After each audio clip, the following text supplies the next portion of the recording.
請大家起立，法王而家出嚟啦。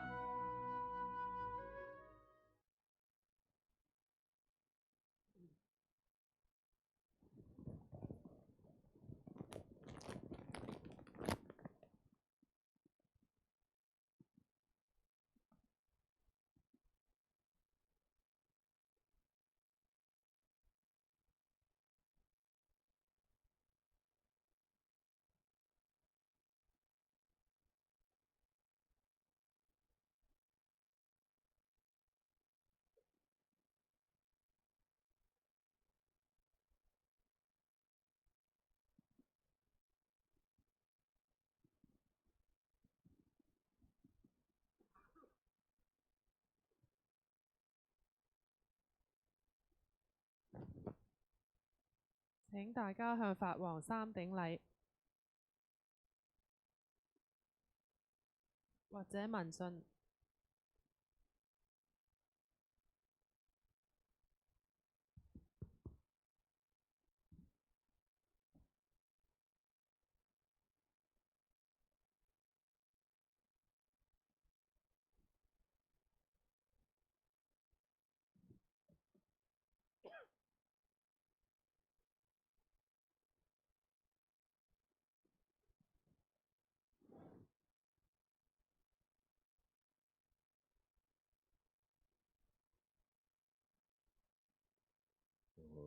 所需北京就是没多少日了，我那些年的肩膀的上街行都没得不我也这个弄到新了就不了就三街南街三八当了一年，就讲的么的，这就过了过人多说。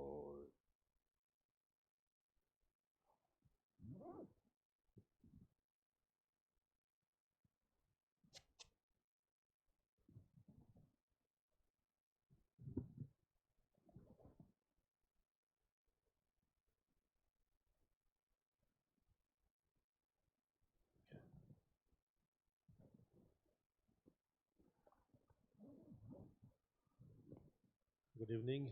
I hope everyone is well rested. So then now I will continue with the topics that I began that time.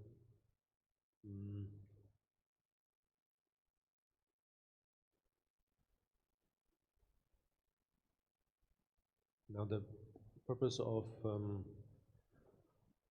taking refuge, which I said that touches all subjects, meaning subjects that we thought that would never really connect actually.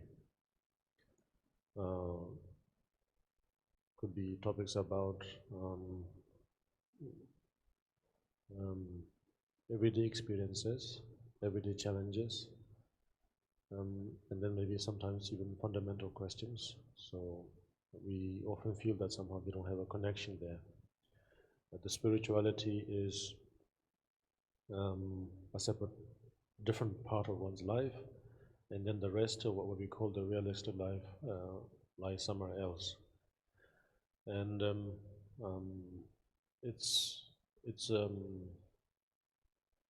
and we have to somehow, as an individual, chase after the both, and try to sort of keep up with the partnership or the relationship with both, and then somehow we don't find a middle path sort of thing. So therefore,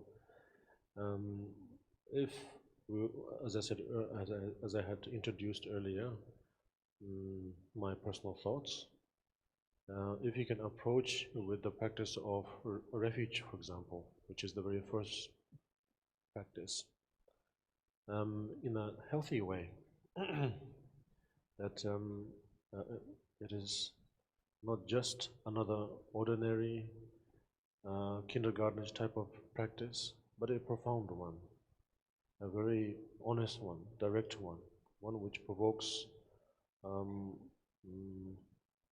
the nature of reality, nature of who we really are.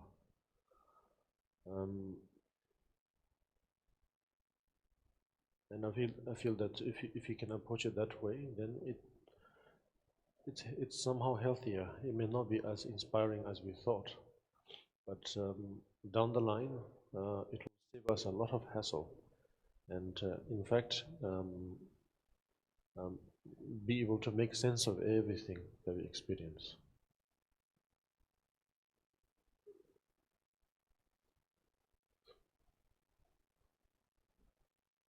大家晚上好，希望大家已經休息得好好，我哋可以繼續今晚頭先我哋早前所講嘅呢啲題目嘅。我哋所講其實皈依嘅目的，其實皈依係可以涉及到好多嘅題目，意思係話有一啲嘅事情題目係我哋可能冇諗過，皈依其實係有聯繫嘅。呢啲題目可能係我哋每一日會經歷，每一日面對嘅挑戰，或者係一啲好基本上面嘅問題。我哋往往都將我哋修行嘅呢一個道路，或者呢一部分嘅生活，同其他我哋嘅生活去分開，唔能夠聯繫上。我哋好辛苦去諗究竟兩者之間係點樣去處理，或者點樣去聯繫，而唔能夠喺中間揾到一個中道嘅。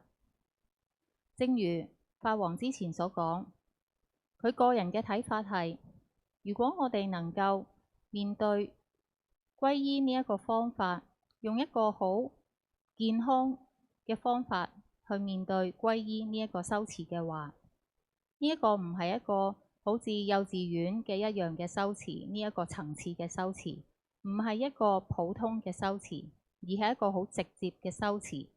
佢係可以引發到我哋內在嘅呢一個實性，我哋可以知道我哋究竟係乜嘢，係點樣。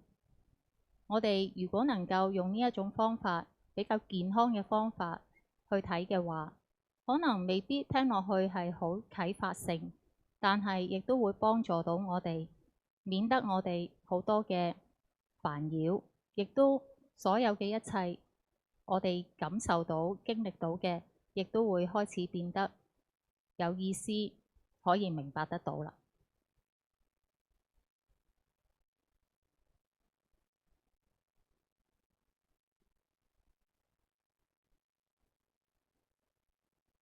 So therefore, that brings me to touch some topics that sometimes we find it very fundamental in our life, and sometimes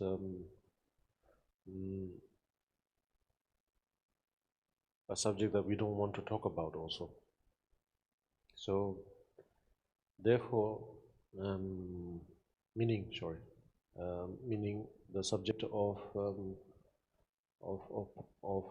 moving on or passing, or in this case, death. Let's say.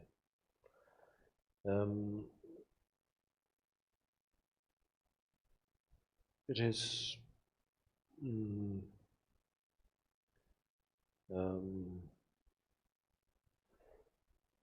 normal for a Dharma practitioner in their life, in his or her life, to actually not just brush through, but to get quite personal even with the practice, almost on a regular basis, on a daily basis. And that's why you all witnessed every now and then, particularly during this time, we had the practice of the CHENREZIG, which is supposed to be a practitioner for those who have deceased. And but nevertheless, it's that particular type of topic that we don't really want to talk about. Whereas, not to say that Buddhism is therefore a better religion or a better spirituality, but somehow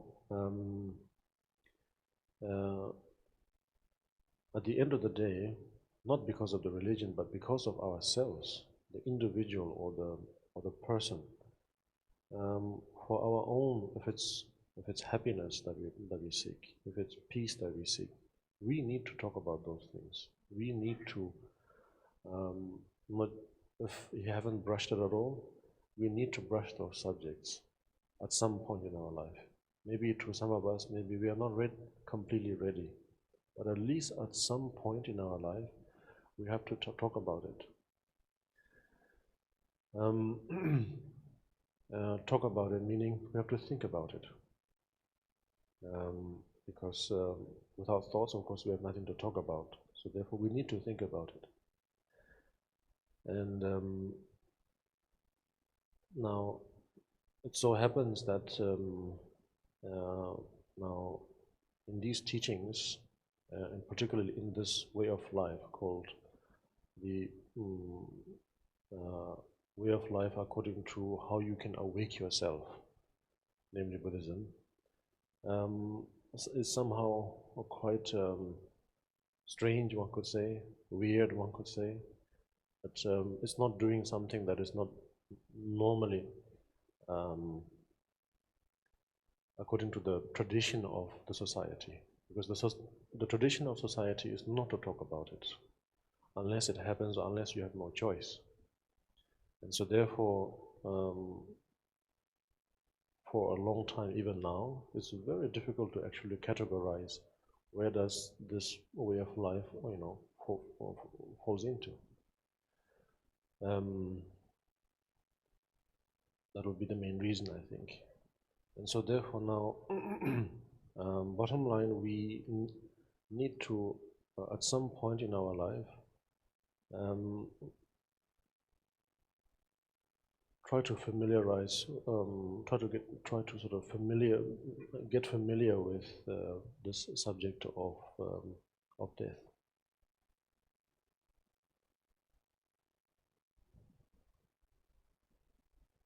繼而我哋從頭先所講嘅，就帶到去我哋生命中好多一啲好基本嘅一啲題目啦。有一啲題目係可能我哋係唔想去討論嘅，例如我哋講緊往生呢一個題目。好多時對於我哋修持嘅人嚟講，我哋係唔能夠避免去講呢一個題目。而且好多時，我哋亦都個人親身要去修持關於呢一個往生嘅呢一個題目，就好似可能係每一日都會做嘅一件事添。久不久，或者係就算講我哋今次嘅法會嚟講，我哋都有呢一個嘅紅觀音嘅修持。呢一個修持係為咗一啲我哋嘅往生咗嘅親人或者一啲眾生嚟到去做嘅一個修持。好多時我哋唔想去討論呢一個話題，但係我哋喺講到佛法嘅時候，其實我哋都會去面對呢一個話題，亦都會作呢一個修持。唔係話我哋咁樣講嚟到去形容佛法比起其他嘅宗教更加好，而係我哋要去討論呢一個修持，要面對呢一件事，其實係對自己係有呢一個利益，因為我哋可以通過討論呢一個呢件事情，我哋可以攞到平和，攞到快樂。可能我哋暫時未係完全好能夠準備得到去完全去討論呢件事，但係至少喺某一個時點上面，我哋的確要去討論。我哋要去思考呢一個問題，繼而去討論。如果我哋唔去思考，我哋係冇嘢去討論嘅。呢一個我哋係講緊，我哋講緊佛法嘅話，其實係去叫醒我哋自己，喚醒我哋自己。而我哋變咗，亦都唔係要去做一啲基本上根據社會嘅一個傳統去做嘅嘢。社會嘅傳統係我哋唔會去講，或者唔想去討論往生呢件事，所以好難我哋要將呢件事擺入去我哋嘅生命中，融入呢個生命入邊。但係個底線係我哋需要喺某一個時點認識呢一件事，討論呢一件事嘅。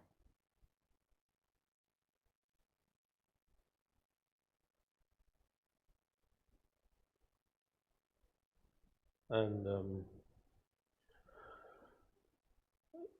it is due to that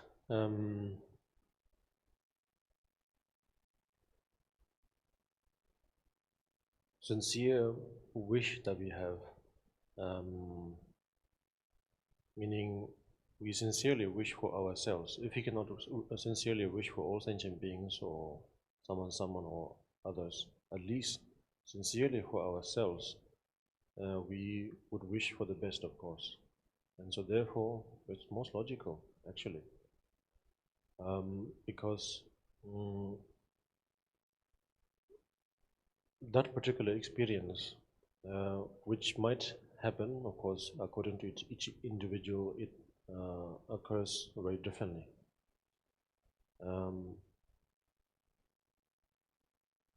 Sometimes it happens consciously, but quite rare. Most of the time unconsciously. And then, of course, the experience afterwards, probably we cannot talk about it because we have to rely on someone's words. But if we happen to have confidence in the descriptions that are there, that are present, that are put together by what we could call realized beings, individuals with immense experience, and they put together the experiences that they go through, are quite overwhelming. It becomes, in fact, more overwhelming by not actually talking about it. The more we talk about it, it becomes very normal. And in fact, not even a subject that we need to even manage. For example, how to say, getting up and having breakfast, or having a plan about how to spend the weekend, or how to spend particularly I don't know, anniversary or something. It's not even a subject that we really need to manage. It just sort of comes on its own, and when it happens, we will just go with the flow of it, and it's before we know it, it's done, sort of thing. The experience of this, what we call, of course, we had made it actually quite terrible by finalizing it as sort of the final experience of things. Whereas the actual, let's say, the experience of death itself is a built-up of how we sort of live day to day, how we experience each moment. So like it's basically another built-up. So in the same way, now this very practice that we call refuge, for example, deals actually both directly and indirectly with it. And we would normally not think like that. We would think it's an entirely separate thing. Actually, it's very much connected. But the fact that we take refuge, meaning that in order to really take refuge, we need to lose ourselves. We need to give up. It's actually another way of letting go. Because if we feel that there is something that we cannot let go, then of course we cannot take refuge, actually. Of course, we will define that as ego. Of course, that's just a word, nothing more. But if there is a sense of resistance, it means that there is something there. We cannot really call it exactly what it is, but there is something. So, taking refuge means that somehow creating an atmosphere, hopefully upon, in an instant, the moment you come in contact with it, that one could say sort of you are liberated, sort of thing. But beside that, the whole practice of refuge does command for oneself to really let go of whatever we think was important. And as I said earlier, if we get with the program sort of thing, that at the end of the day, there isn't really behind the door or behind the scene, that there is nothing really to actually resort to or to take refuge into, meaning that there is no absolute savior behind the curtain, then it makes the practice of refuge all the more easier, because it's, as I said, it's just a built-up. And so through that very carefully put together built-up, it commands our respect. For example, to think of someone who've done it, we need to feel, we need to know the story. We need to know that someone did it. Someone escaped death. Someone cheated death, let's say. We need to know that. And only then we become impressed. So in the way, when we talk about this awakened one called the Buddha, we are in most ways impressed that someone could do it. But of course, it's very much possible that we could relate to it as a story, nothing more, another inspirational story that someone talks about. But nevertheless, we are very much driven by stories. So therefore, it's a very convincing one, if you take it as a story, of course. And therefore, it sort of commands that respect to actually let go. Because the story is, like for example, for me, is very convincing because the aim that I have, meaning the target of my refuge is none other than someone who has feelings just like myself, confusions, doubts, curiosity, all the human sort of factors are there. We look at that sort of in the context of a linear story. But when you trace back that that's someone who got who awoke from that dream, initially was living a very, very complicated dream. So complicated that it was impossible to wake up. It's almost like entering into a deep coma, where it's impossible for you to wake up. But if someone wakes up, it's a miracle sort of thing. And therefore, how to say, just as all of us would dream, all of us would sleep in the same way, the very individual who woke up equally was asleep. And so therefore it's very relatable to me. Therefore it's touchable, it's tangible, and therefore it's inspiring to me. It could be a story that is way, way back, not something that happened recently, but nevertheless, it's very believable. And then not only that, then it's not just out of a million, someone did it and that was it, sort of one-time wonder sort of thing. But then there are a succession of individuals who journeyed the same way, and they also woke up.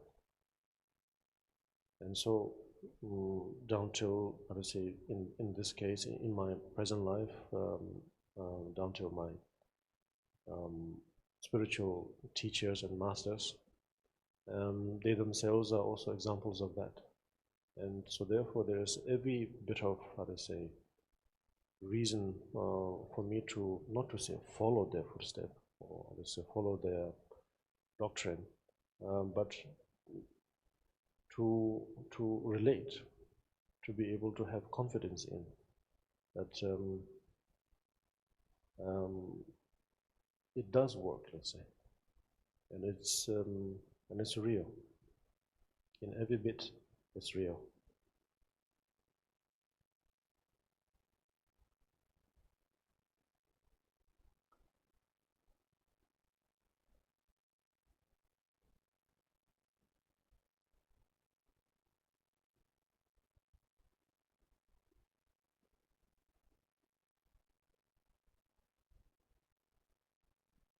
我哋好多時亦都會作出一啲好誠懇嘅願望，希望得到最好。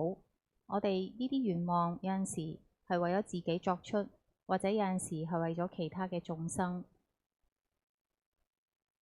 好多時我哋講緊呢一種死亡嘅經歷，有陣時都係取決喺基於個人佢自己嘅經歷。好多時候可能係喺有覺知嘅情況之下去經歷，或者喺好多嘅時候，其他嘅時候其實係唔能夠喺清醒覺知嘅情況去經歷嘅。我哋冇辦法去清楚去認知到死亡嘅呢一個經歷，因為我哋要去依靠其他經歷過嘅去話俾我哋聽係乜嘢嘅一回事。所以我哋要去依賴或者係一啲已經係得到證悟嘅大德，佢哋嘅某啲嘅經驗嚟到去依賴呢一種經驗，去了解乜嘢係死亡。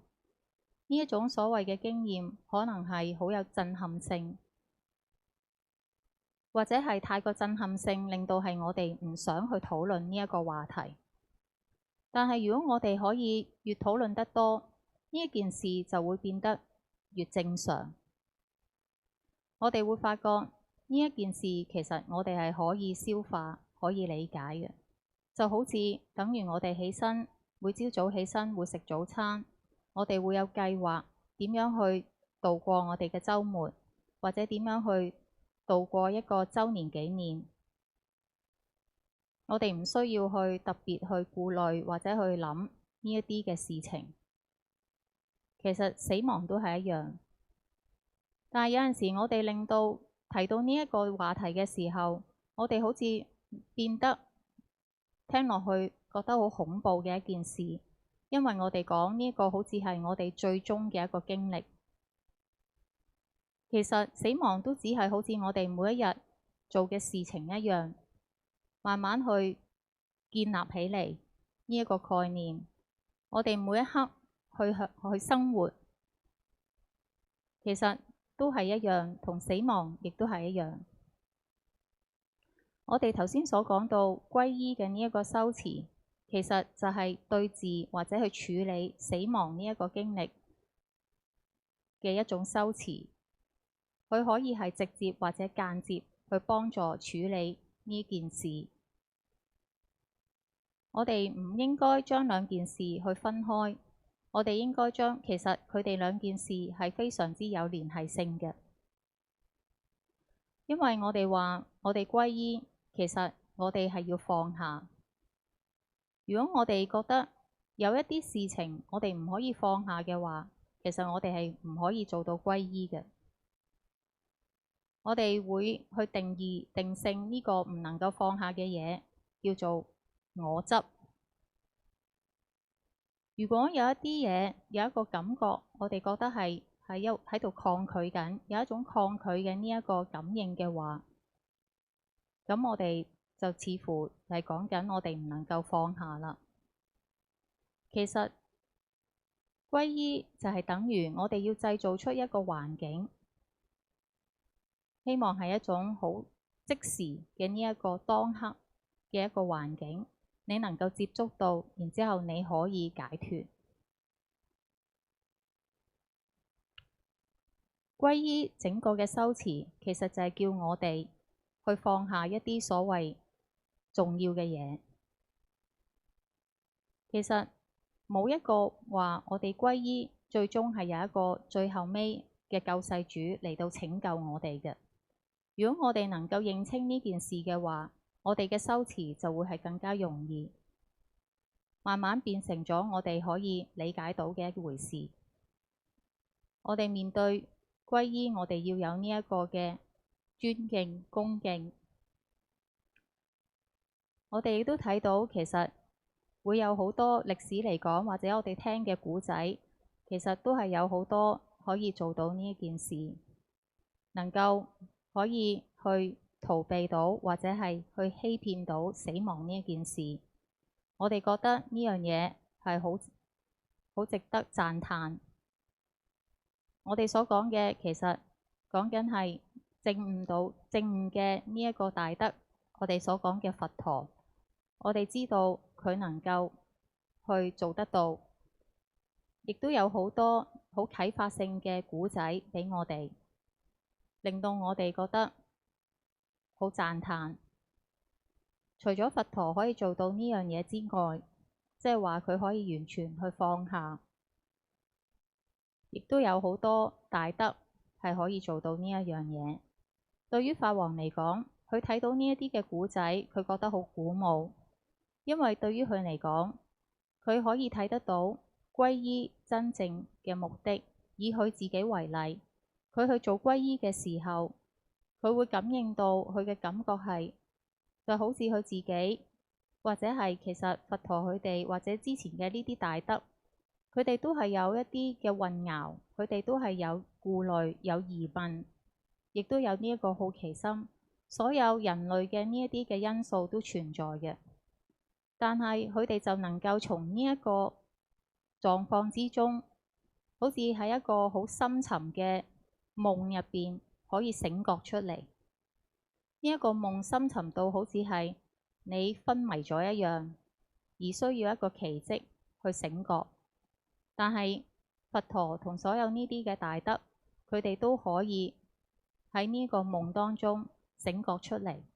對於法王嚟講，佢覺得原來係可以做到嘅，變咗覺得呢件事唔係咁遙遠，而係可以觸及到嘅。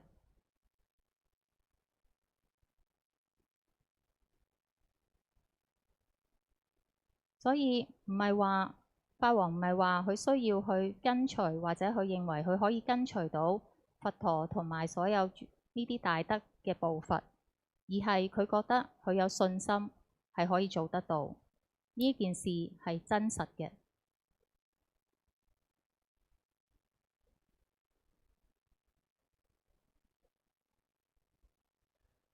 Of course,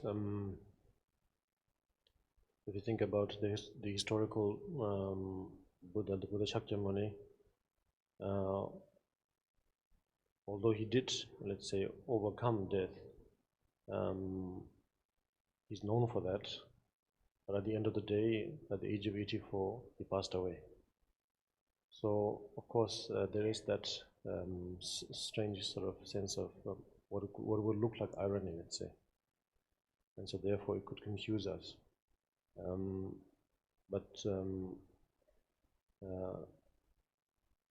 If you really examine it,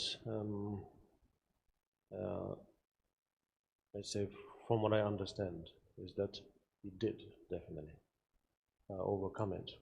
He did find the nectar, as they were, or the amrita, let's say, that he was looking for. And that is basically various superstitions, he found the nectar to overcome his own inhibition, superstitions, concepts of how one's life should be, or must be, or needs to be. And so, therefore, he's known as the one who escaped that wheel of birth and death, or living and dying. Whereas that physical transformation, of course, happens to us all. We are all subjected to that. It's only a matter of time. Okay, now this must be questions. They are all in Mandarin, I think, so therefore. So,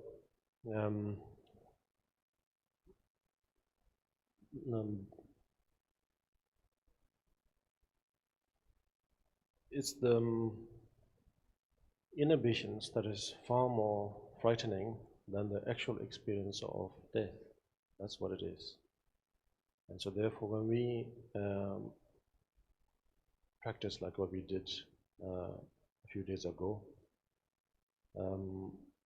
what we're trying to really, the real help or the real support, let's say, that we could give to each other, and particularly to those who have passed away, is to overcome that inhibition, that idea, because that's what's really, really scary.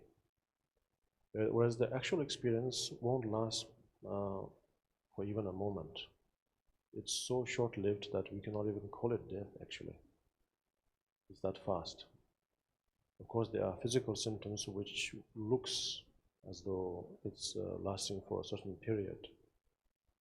But if you really examine it, of course, it's so fast that we cannot capture it. Whereas the inhibitions that we have about it, about how life should be, now that's what's really, really frightening. And that's what we are trying to overcome. And as I was saying, that through a simple practice like a foundation practice like refuge has that ability to actually help us overcome it. We are doing it in a very subtle way in some ways. In some ways, very direct. That there is no pleasantries of any kind. We're just going straight to the point, and we are trying to see if we can give up. If we can give up whatever we think is important. Most importantly, most obviously, must be our own ego. So as a reference, we think of the most impressive figure, and that is either the journey itself or someone who has completed that journey, someone like the Shakyamuni. And so when we take refuge or seek refuge, it simply means that we are trying to let go of whatever we think it should be, or whatever we think is either good or bad. For example, the idea that life is good and death is bad, or it could be the either way. It could be the other way around. Sometimes life itself can be so cumbersome, so challenging, that death looks far sweeter in a way. Either way, we are jumping from one extreme to the other. That's all we are doing. And we are not really getting the hang of what it means to live or what it means to die. And simple practices like this, which won't require any effort actually. No physical effort is required, except probably taking a bit of time to recite a few lines which serves as a reminder, nothing more. And in fact, it even requires for us to do something healthy, to sit down, to take some time, to compose oneself, calm oneself, and reflect on it. And anyone can do it. That's the wonderful thing. A child who can walk and talk and think can already start learning. And then, of course, doesn't matter what kind of religious background we have, or cultural background we have, or what we did, whether we are part of the society or not, does not matter. Anyone can do it. I think there was a time I said that Buddhism is very much like a science, like the science of a medicine. That anyone can practice it. You may have all of your religious background, but this you can, in addition, you can practice it, because it's although it has that, as I said, that notion that requires you to sacrifice so many things, sacrifice your background, and to sort of take a lonely path sort of thing. But in fact, it isn't. That is just a built-up, as I said. It is a very potent way to dispel what we think was so important. And it makes the idea of death so small and minute that suddenly you have almost nothing to lose, sort of thing. That's or the other way around, that what we thought was of life, or in this case, my life, was so simple, so unimportant in some ways, that it's not worth fighting over, sort of thing. And so therefore, I personally believe that it's not just another religious ritual that we adopt, but through these steps, which are very much, of course, routine-based, has the quality to really touch something that that we always wished to touch, actually. .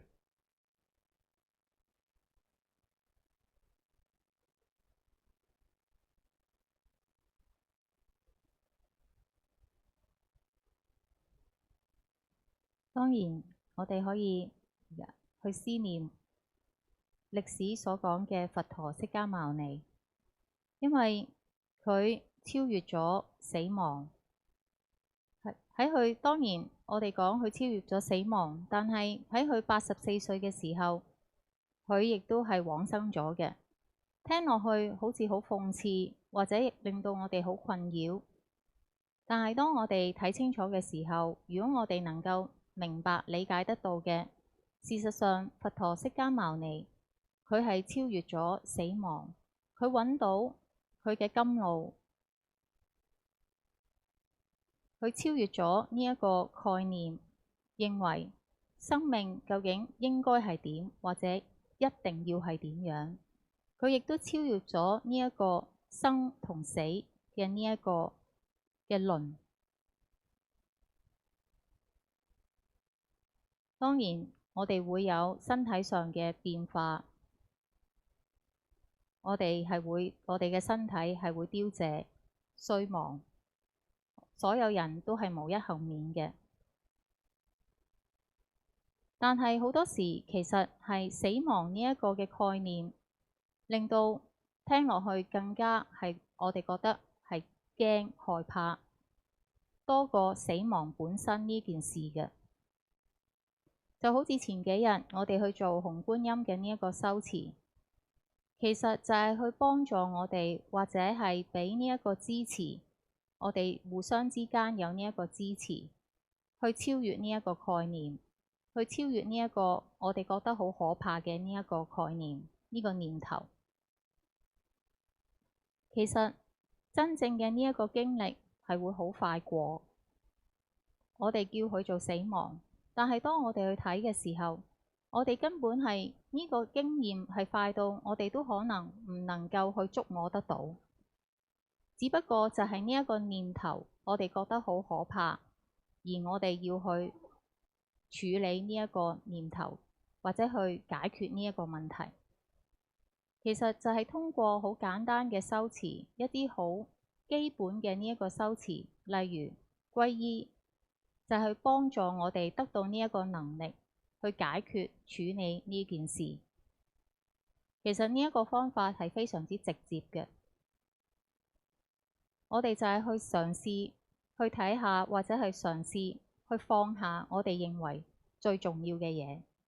呢一樣嘢就係我哋所講嘅我執。有陣時我哋要有一個參考嘅點，好多時我哋就用呢一個人生嘅呢一個旅程，或者係某一啲人、某一啲大德，佢哋已經行過呢一個旅程，經歷咗呢一個旅程去做一個參考嘅點。當我哋去皈依嘅時候，我哋嘗試去放下我哋認為重要嘅嘢，可能係好嘅嘢、唔好嘅嘢。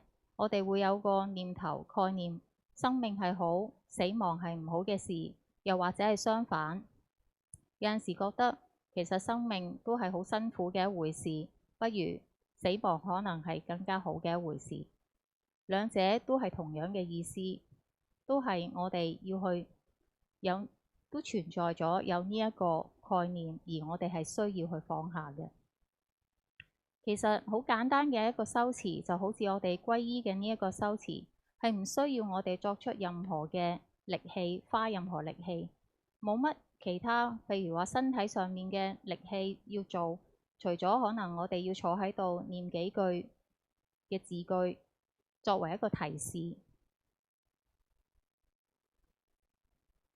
其實呢件事係好簡單，所有人都可以做到。就好似小朋友開始學行，識得學行、學走、學講嘢，佢能夠思考嘅時候，佢就已經可以去學呢件事。而且亦都唔需要話有任何覺得原本有任何嘅宗教嘅背景而唔可以去做呢件事。就算你有其他嘅宗教嘅背景，亦都係可以做皈依嘅。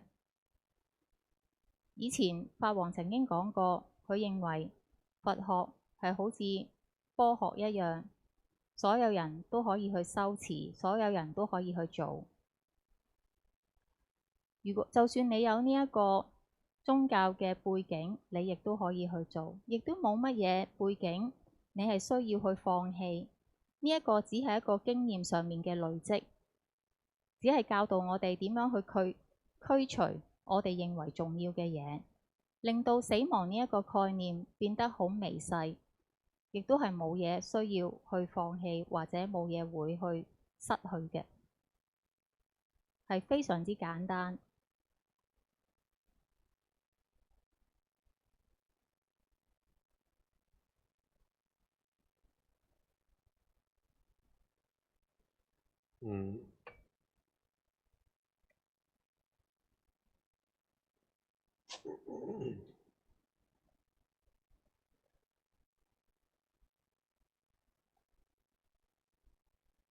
As long as we have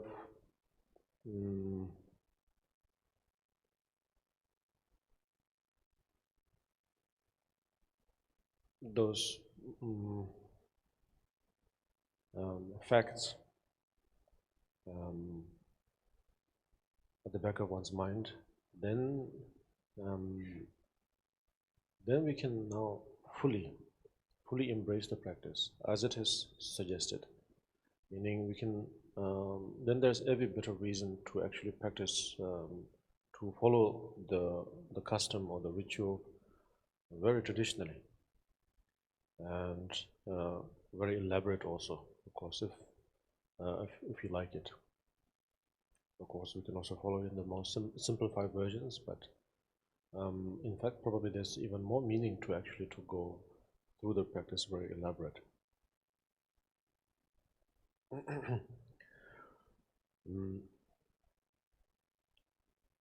Otherwise, we can try to make the method, the means, as simple as possible, as user-friendly as possible, but it will just end up being not very helpful, and it will just become another sort of bag of informations which amounts to nothing when it comes to dealing with or relating with everyday experiences. So therefore now, I thought instead of now taking the time saying for the things, I will just a minute. I will now take the time to answer some of the questions, because I think some of them are very sort of related.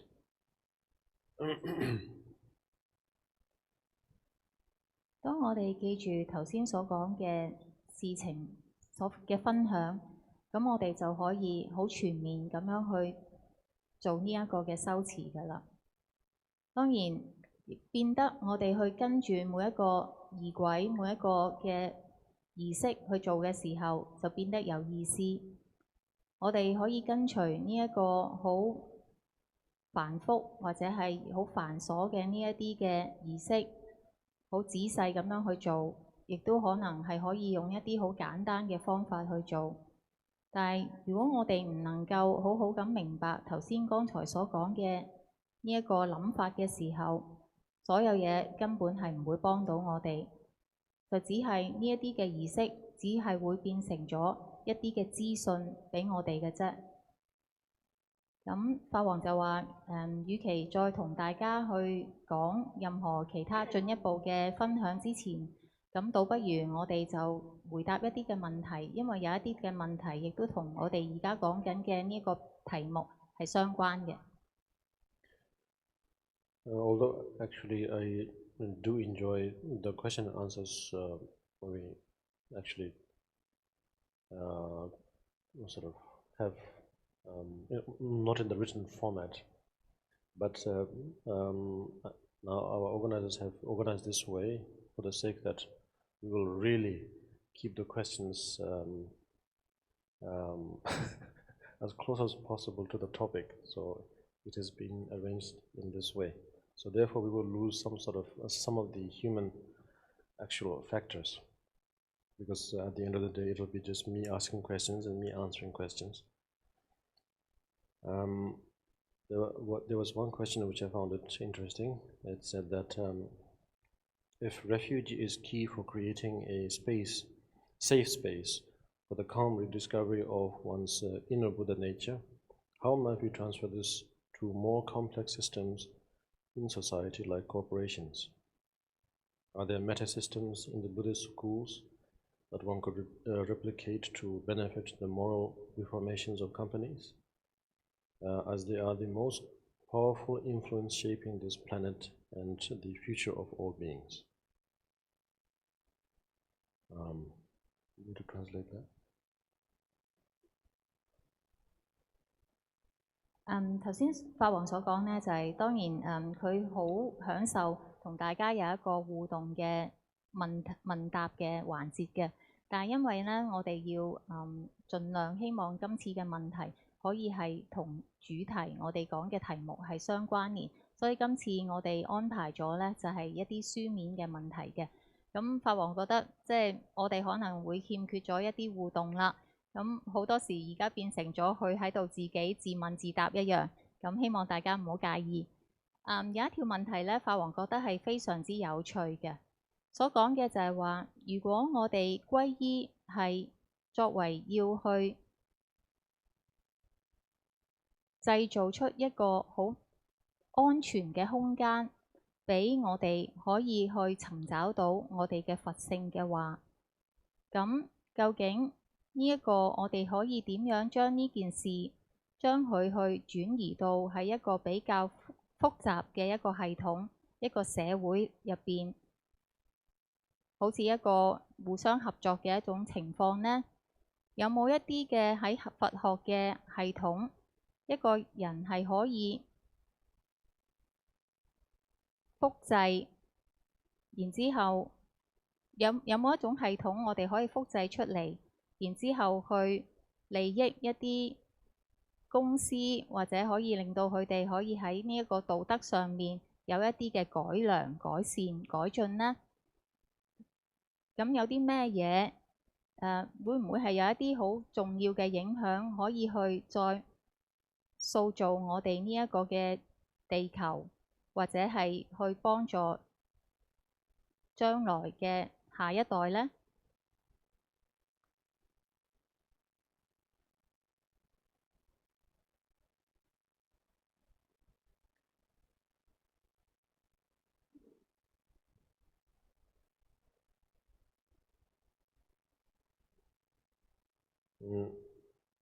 ？So I quite enjoy this question because I also feel the same way, that maybe there's a way to influence the most complicated machineries and structures of our society.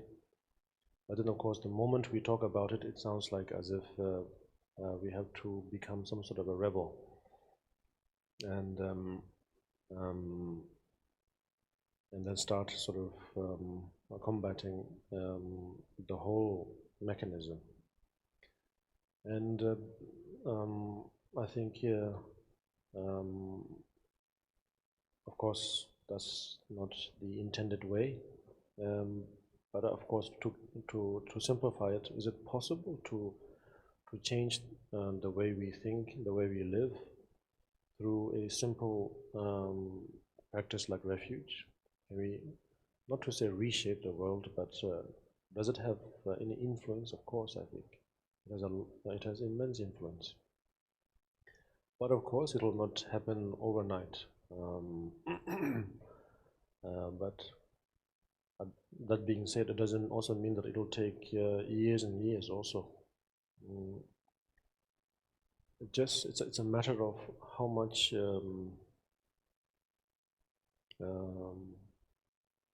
we really understand it. For example, one individual, each of us, let's say, in this room, it's how much we can really understand it. If you can, just the few individuals in this room, meaning ourselves, can affect on an immediate base right now. Mainly because of the advancements that we have made in terms of the tools, the physical tools that we have discovered, that we are utilizing. Unlike ever before. And that goes to show that actually everything sort of doesn't really have to sort of combat or sort of fight against each other. In fact, whatever machinery, whatever structures that is existing, somehow we can work with it. We don't have to work against it. We can somehow work with it.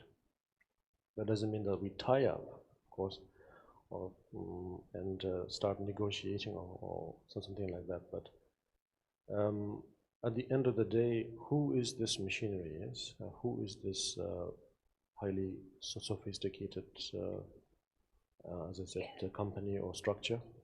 Of course, it's ourselves. Without us, such machineries won't exist. So it is us. So I don't mean to say that we will end world hunger or famine right away. It doesn't really work like that. Just as even if you become enlightened, you still have to die. So in the same way, as long as we have a society, things will always keep on happening. Just because one reaches or one understands or reaches enlightenment doesn't mean that suddenly everything becomes a perfect garden. But the influence that we can create is that, as I said, we can gain realizations in terms of how to sort of, not really to say coexist, but how to somehow go with it, flow with it, not follow, but sort of flow with it. We can use these marvelous technologies to the best of its ability, to be able to express what kindness really means, what confusion is, what life is, what death is, what birth is, what aging is, what illness is. We can use these technologies. Nowadays, the gadgets are so much simpler and so user-friendly that anyone can do it. And so therefore, of course, we can pick up these tools if we do decide. Not that we all have negative intents, but somehow at the moment, one could say that we have this inhibition that it's not possible.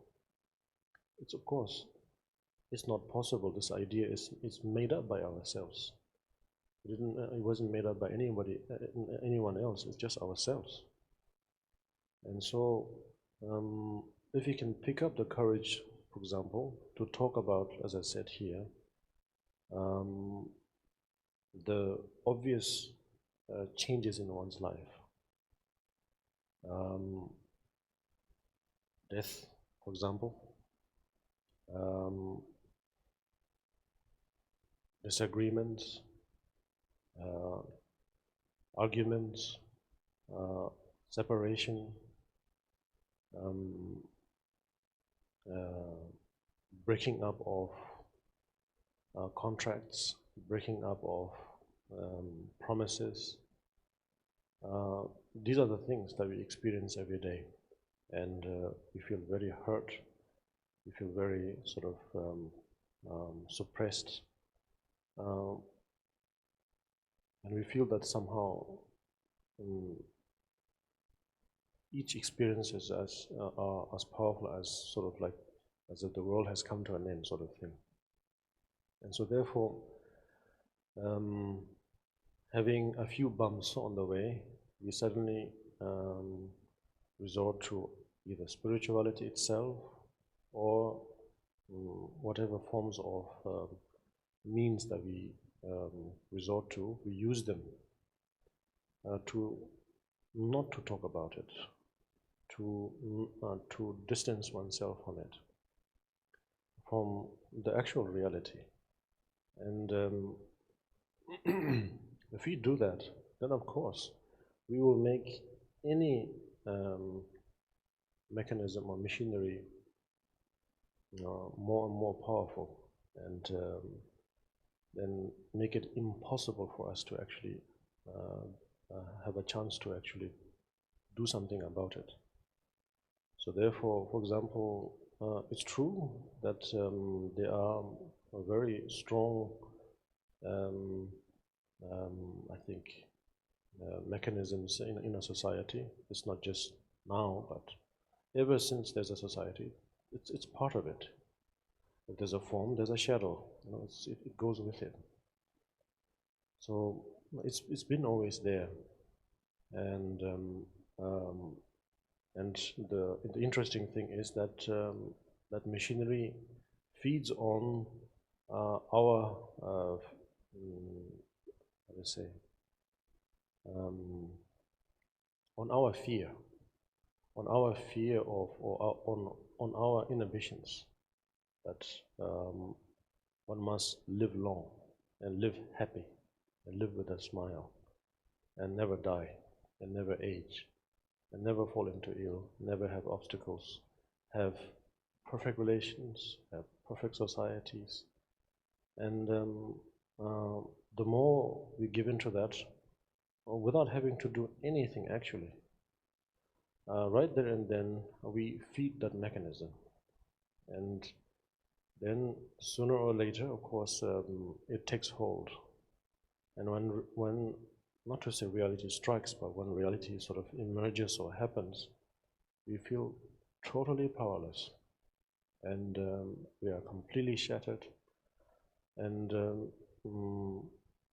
friends and families or whoever is there to care for you also don't know how to deal with it also, because they are also under the same spell.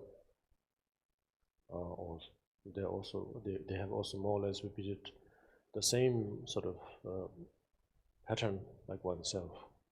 And so therefore, instead of inspiring each other, we are sort of constantly sort of either directly or indirectly influencing each other in the wrong way, or maybe better to say in an unhealthy way.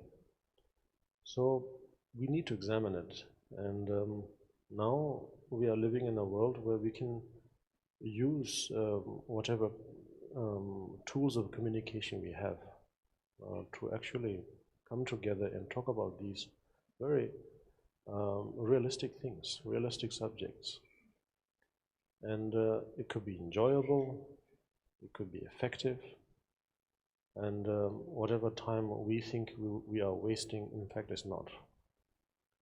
We are not wasting, but spending time. And making the best use of it.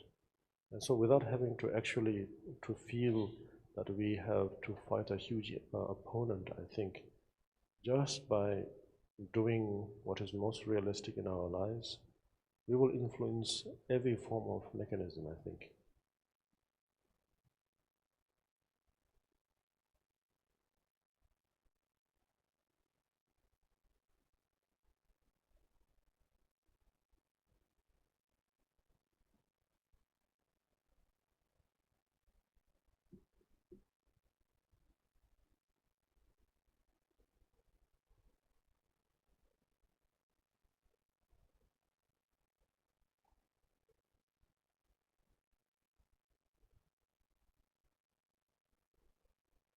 法王呢係好覺得呢條問題非常之有趣，佢亦都好享受去答呢條問題㗎。佢覺得呢，其實應該所講，我哋頭先講話呢啲機器啊，或者係一啲嘅好似機械人啊，當然會有所嘅影響。我哋唔係話我哋要去等於要對抗呢一啲嘅機器呢種嘅譬如話機械人啊咁樣，唔係咁樣講，而係其實係可以，我哋可以係接受係會有所改變嘅。我哋唔係話要去將呢一個世界重新再去模製過出嚟，而係我哋可以透過影響去作出一啲嘅改變嘅。當然唔會係一晚就能夠做出呢一啲嘅影響，但係亦都唔係講緊話可能要好長好長嘅時間。如果我哋喺呢一度坐喺呢一間房入邊嘅每一個人，我哋能夠明白剛才之前法王所講嘅嘢嘅時候，咁我哋就可以喺呢一刻呢一個嘅空間作出一啲嘅改變。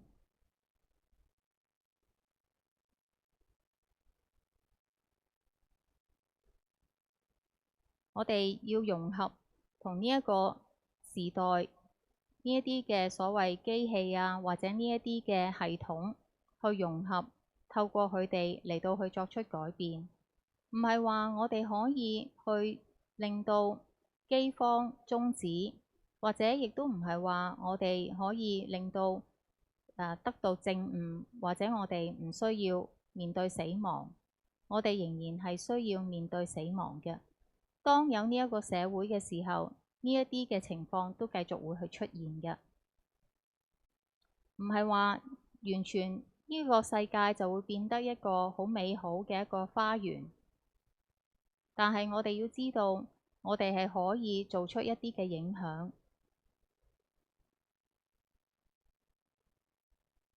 我哋可以通過科技嚟到幫助我哋點樣去表達我哋嘅關懷，我哋對人嘅善心，亦都可以幫助我哋點樣去表達呢一啲嘅混淆，或者表達乜嘢係生命，乜嘢係死亡，乜嘢係衰老。而家嘅科技或者所有用到嘅呢一啲嘅工具，其實都係好簡單，亦都係好容易去使用嘅。其實所講嘅一啲障礙，一啲概念上面嘅障礙，都只不過係我哋自己製造出嚟嘅。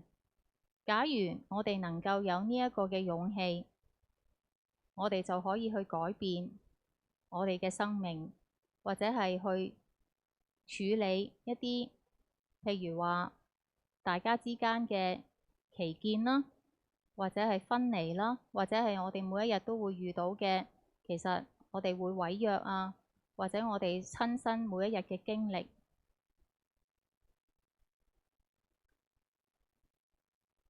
有陣時我哋喺我哋嘅生活之中會遇到呢一啲嘅難題，咁所以令到我哋去尋找靈性上面嘅修持，去避免我哋去面對呢一啲嘅真實嘅境況。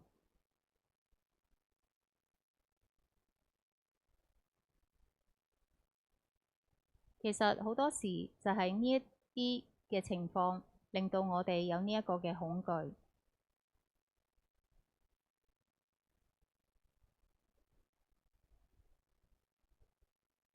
我哋就係咁樣慢慢咁樣影響到大家，用一種好唔健康嘅方法去影響大家。咁所以如果我哋而家活喺呢一個世代，我哋其實實在係可以通過頭先所講嘅一啲嘅方法，呢個科技嚟到去幫我哋去應用，而唔係去對抗呢一個科技。其實係我哋要善用呢一個科技嚟到幫我哋好好咁影響周圍嘅人。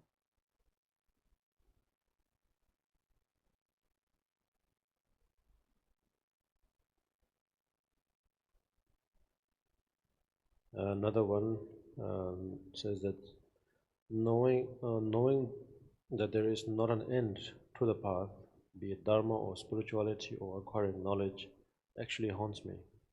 Is there a way out or to go beyond that path?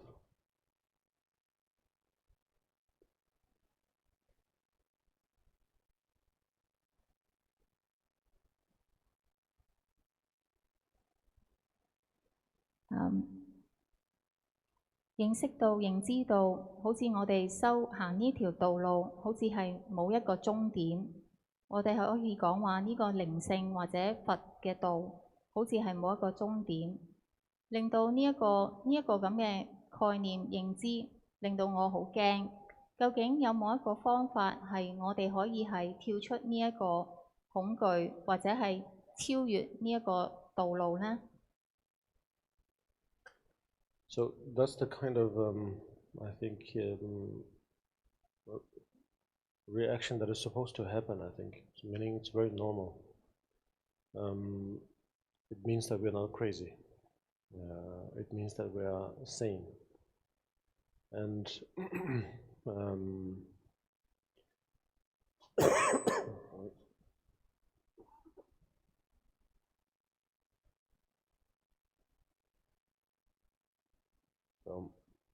yeah, please. 有呢一種嘅反應，其實係好正常嘅。呢個代表其實我哋都仲未係發神經，我哋都仲係正常嘅。And that itself is the proof of how we have been informing each other, educating each other. That is the very proof. And the reason is very simply that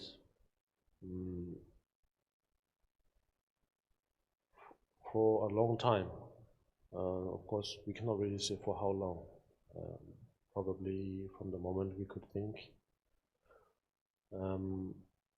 we have been sort of teaching each other to think that that there is an end to all things.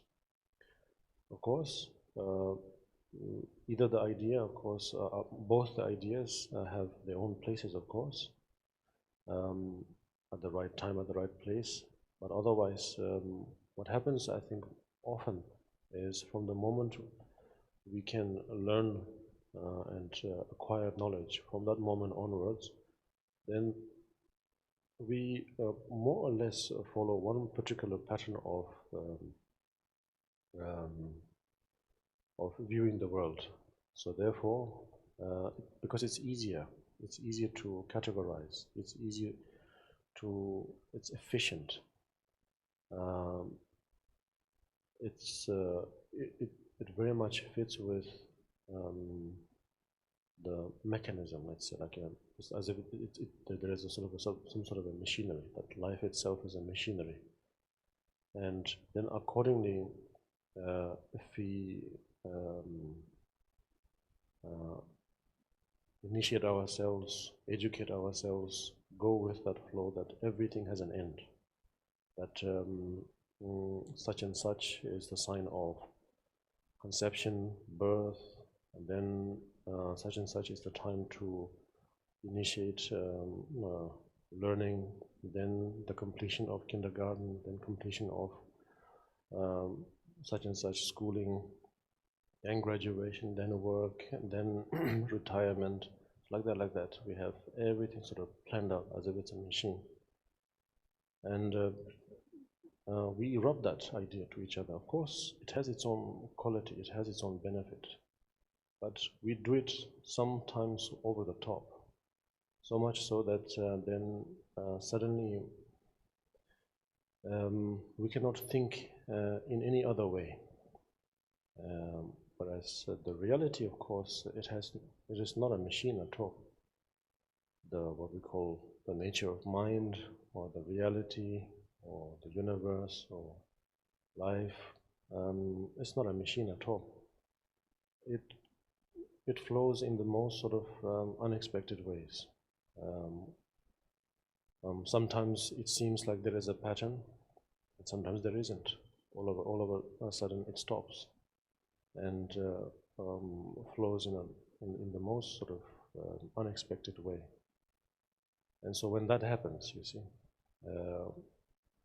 that's, for example, obstacles or accidents, problems when they strike.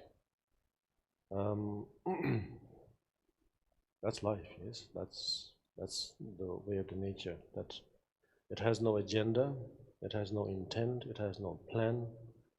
It is not driven by an architect. It is not driven by a supernatural force. It just happens out of nowhere. And so therefore, for example, within the conceptual world, we can also do that.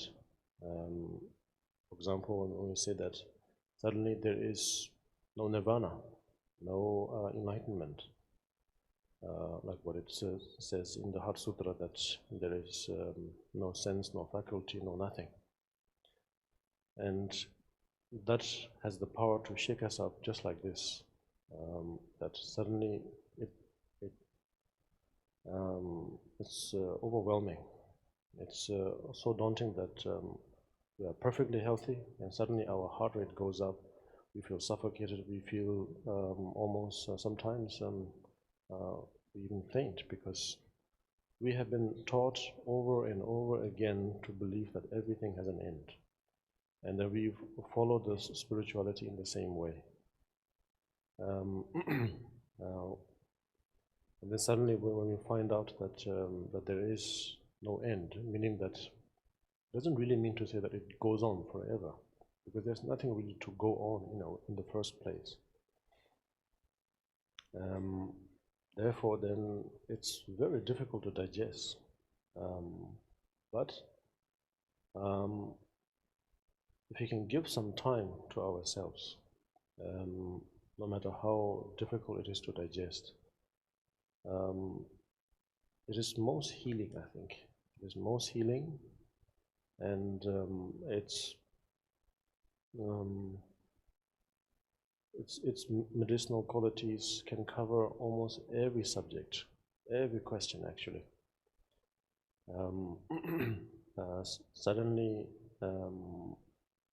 the feeling of lacquer probably to most, I think, in this society that is very much like a machinery, that the acceptance, the recognition is almost everything. And so for that reason, the way we walk, the way we eat, the way we converse, the way we wear our clothes, the way we shape our hair, the way we do almost anything, it's almost driven by that mechanism. So therefore, practice as simple as refuge has, I think, everything.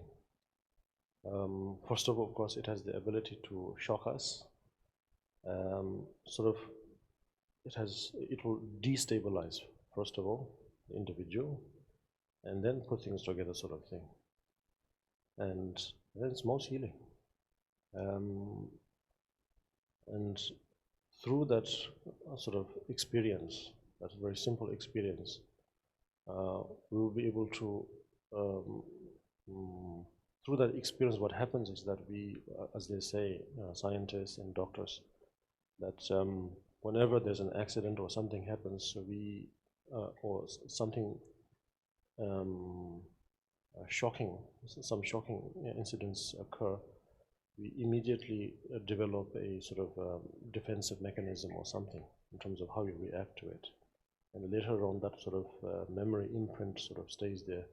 When a similar sort of condition happens to be there, that it comes up, that reaction. So in the same way, just as how we feel shocked that there is no nirvana, that there is no, to say,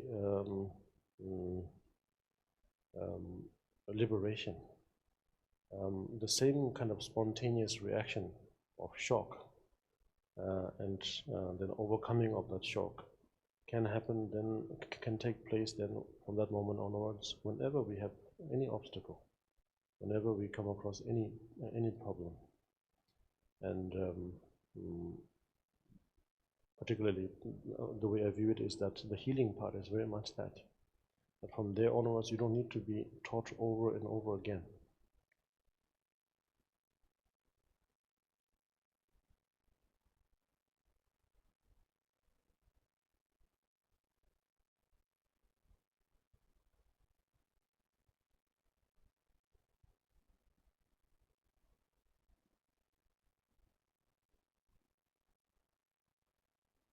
頭先所講有呢一個嘅反應，其實係好正常嘅。咁因為其實好耐以嚟，我哋都係受到一教育，就係話我哋係點樣去，我哋受到嘅教育令我哋認知覺得所有嘅事情其實都係有一個終點嘅。我哋開始去學習嘅時候，或者我哋取得知識嘅時候，我哋都係會跟隨一個固定嘅一種模式去睇呢一個世界，因為比較容易我哋去套入一啲嘅機制，或者係有一個嘅歸類，令到佢好似覺得生命其實好似一個機器一樣。所以當我哋開始去學習嘅時候，我哋慢慢變成覺得每一件事都係有一個終點嘅。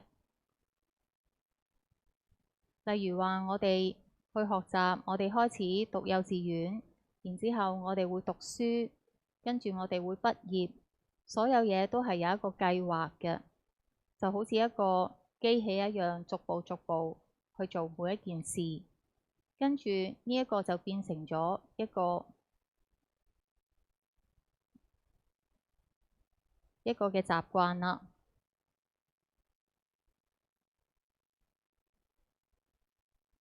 但係其實現實唔應該係咁嘅。我哋所講，我哋心嘅本色、心性嘅本色，唔係好似一個機器一樣。呢一個嘅宇宙生命，亦都唔係一個好似機器一樣。好多時其實都係會有一啲我哋唔能夠預見嘅事情會發生。有陣時當然有一個模式，但係有陣時係絕對係冇模式嘅。當有一啲障礙或者有意外或者有問題出現嘅時候，其實呢一個亦都係生命嘅本質，唔會有計劃，亦都唔會有任何嘅一個好似造物主一樣，一個建築師一樣去設計呢件事，亦都冇一啲好高嘅一啲力量喺度主使住呢件事。其實呢啲事情就好自然係咁樣發生嘅，所以我哋亦都會有陣時會講，其實根本係冇涅槃、冇證悟，就好似我哋講心經一樣，喺心經入邊講嘅乜嘢都係冇、無明、無明。呢一個概念，呢一個講法，可能對於我哋嚟講係好震撼嘅。可能令到我哋突然間心跳會上升，我哋差啲要暈低。因為我哋得到嘅教育係話俾我哋聽，所有嘅事情係都有一個終點。突然之間，我哋去認知到原來係冇終點嘅。所謂冇終點嘅意思係乜嘢呢？其實個意思就係話冇嘢，唔係話冇嘢繼續去存續落去。其實根本係由一開始就已經係唔存在任何嘅嘢。可能你哋覺得呢一樣嘢係好難去消化，但係如果我哋俾一啲時間去思考嘅話，其實呢件事係非常之有治療性嘅。我哋如果可以能夠領悟到呢一點，我哋有咗呢一個嘅質素嘅時候，其實係可以應用喺所有嘅題目、所有嘅問題當中。我哋成日都覺得我哋每一日過生活，我哋食嘢，我哋傾偈，我哋着衫，我哋點樣去梳我哋嘅頭髮，我哋都係好似有一個機制去驅使我哋去做呢件事一樣。但係其實如果我哋去修持，就好簡單，例如去修持皈依一樣，其實所有嘅事情都包含喺入邊。開頭嘅時候可能會令到我哋好震驚，或者會動搖到我哋，但係慢慢我哋就可以將所有嘅嘢結合埋一齊，成為咗對於我哋嚟講一個好好嘅治療。就係通過一個咁簡單嘅一種經歷，我哋就可以理解到呢個本質。好多時我哋可能或者係遇到一啲意外啊，或者一啲好令我哋震驚嘅事情嘅時候，我哋會出現咗一個好抗拒嘅一種嘅機制，自然浮出嚟，跟住就慢慢讓呢個嘅機制或者呢一種嘅思想或者呢個記憶留喺我哋嘅心識上邊，跟住我哋就會作出反應。我哋可能就會係覺得非常之震驚。如果我哋話其實根本係冇涅槃，亦都冇解脫。但係慢慢我哋回過頭來醒返嘅時候，其實呢一個係非常之有治療性嘅。我哋亦都唔需要重複再去備受教育，我哋會認知到呢一個嘅事實。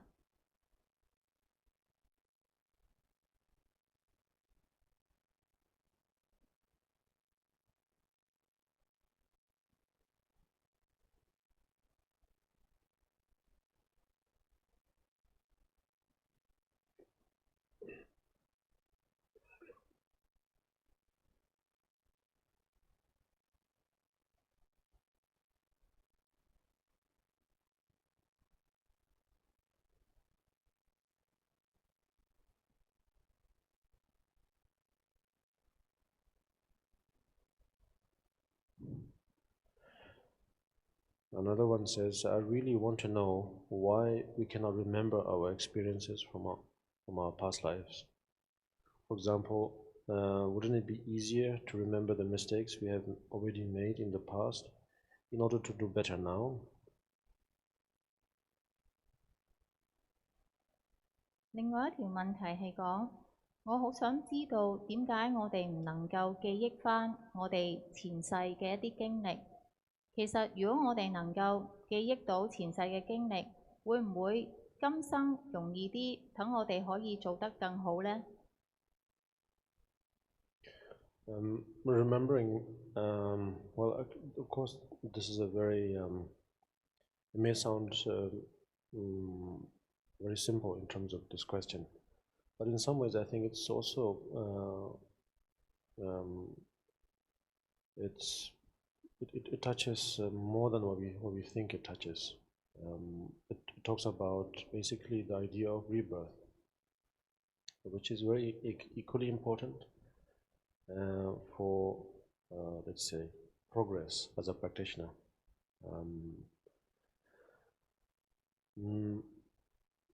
Yes, there is an aspect where it says that where it emphasizes the importance of remembering, the importance of memory, the importance of being aware. And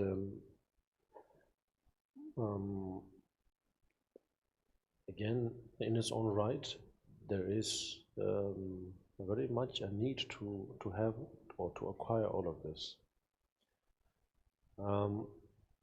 But if you really sort of sit down and think logically, it would be quite vicious. Because then we will have to organize a series of mechanisms, one could say, to record all forms of information that we can experience through our senses, and have some sort of a data bank, and have an endless supply of hard drives, of memory cards, chips, and so on. Which, of course, it's ridiculous, because if you just think about the idea of rebirth, that it is not supposed to have a beginning. It's not because it's not supposed to, but if there was a beginning, then it's really weird. And so therefore, it says that there is no beginning to the rebirth. And equally, if there is no beginning, there is no end, of course. And so therefore, then how much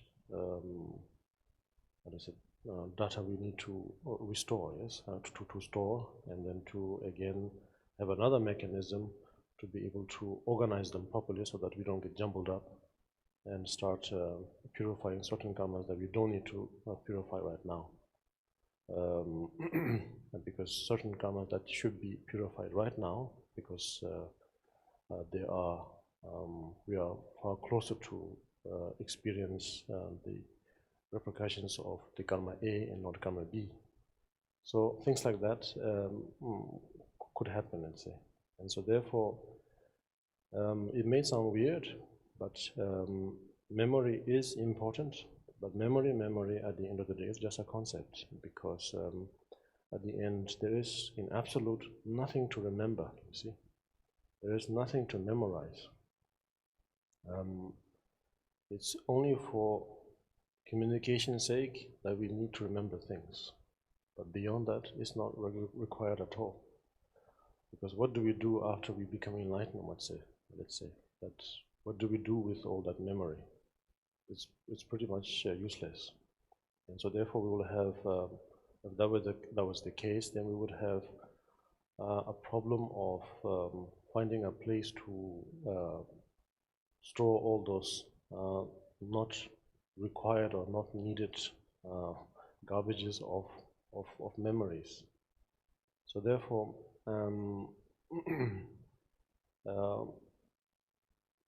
to develop, to sort of excel the ability of our concepts, because the concept that we use is very, very powerful. It has, as they say, a word, I forget the saying, sorry, but a single word has the power to give life as well as to take life. So that's how powerful it is. So therefore, the reason to develop, how to say now, what we say, develop awareness and so on, is, I would think, more to do with, sorry, in this case, more to do with, in this case, is more to do with somehow perfecting the ability to be able to create perfect concepts, let's say, but nothing more than that. Whereas the reality, of course, is not bound by karma or rebirth or any of those things. And so therefore there is nothing to remember. For example, the suns, the moons, the stars, of course they shine every day and every night. But they don't have to remember. They don't have to follow a schedule. So that at this hour, at this minute, the Venus, the planet Venus should should shine. But at the same time, because of another factor, then a bunch of clouds have to also bypass the view of the stars and block our view, sort of thing. So therefore, if that was the case, of course, there will have to be an amazing conductor and amazing traffic controller. So therefore, it just doesn't make sense. So reality, all we have to do is just let go. In this case, let's say just take refuge, just give it up. And that's the main thing. First and foremost, we must find a way to let go. And once we have done that, or once we get into that rhythm, then now there are various other things to develop, to perfect. Then now we need to organize even the concepts, meaning we need to organize our thoughts, our actions, whatever, no matter how relative they are. In fact, the more relative things are, the more important it is. Because now they will really serve as perfect tools of communication between each other to share what is really beneficial and profound for us. So therefore, we don't have to take it upon ourselves that we must remember everything. In fact, if it was just about that, probably there are better ways, better methods beside the spiritual path that we are taking now. And so therefore, first things first, that we must find a way to somehow let go of ourselves.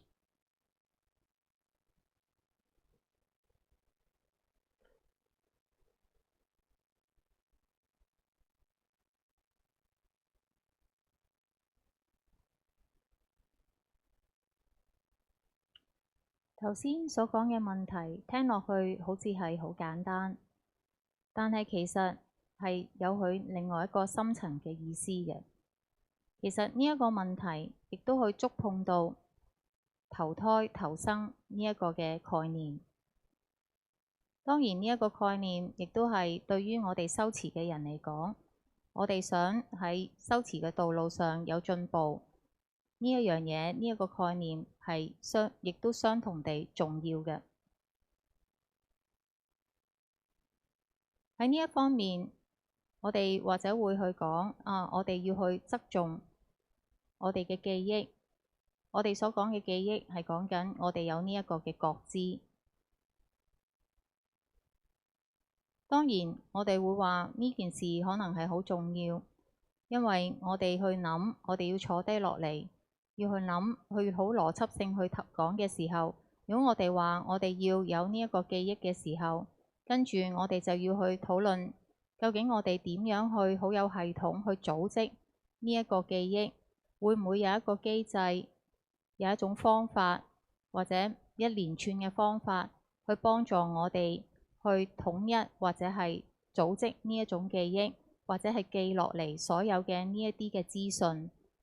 通過我哋每一日嘅感受，我哋嘅感觸嚟到去我哋嘅經驗嚟到去累積返嚟嘅呢一啲嘅資訊，好似我哋變得要有一個儲存庫一樣，或者係一啲電腦嘅記憶體，或者係電腦嘅記憶嘅卡嚟到去儲存。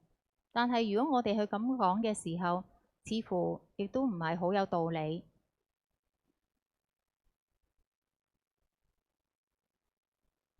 如果你去諗投生投胎呢一個嘅概念，其實根本上唔應該係有一個開始嘅。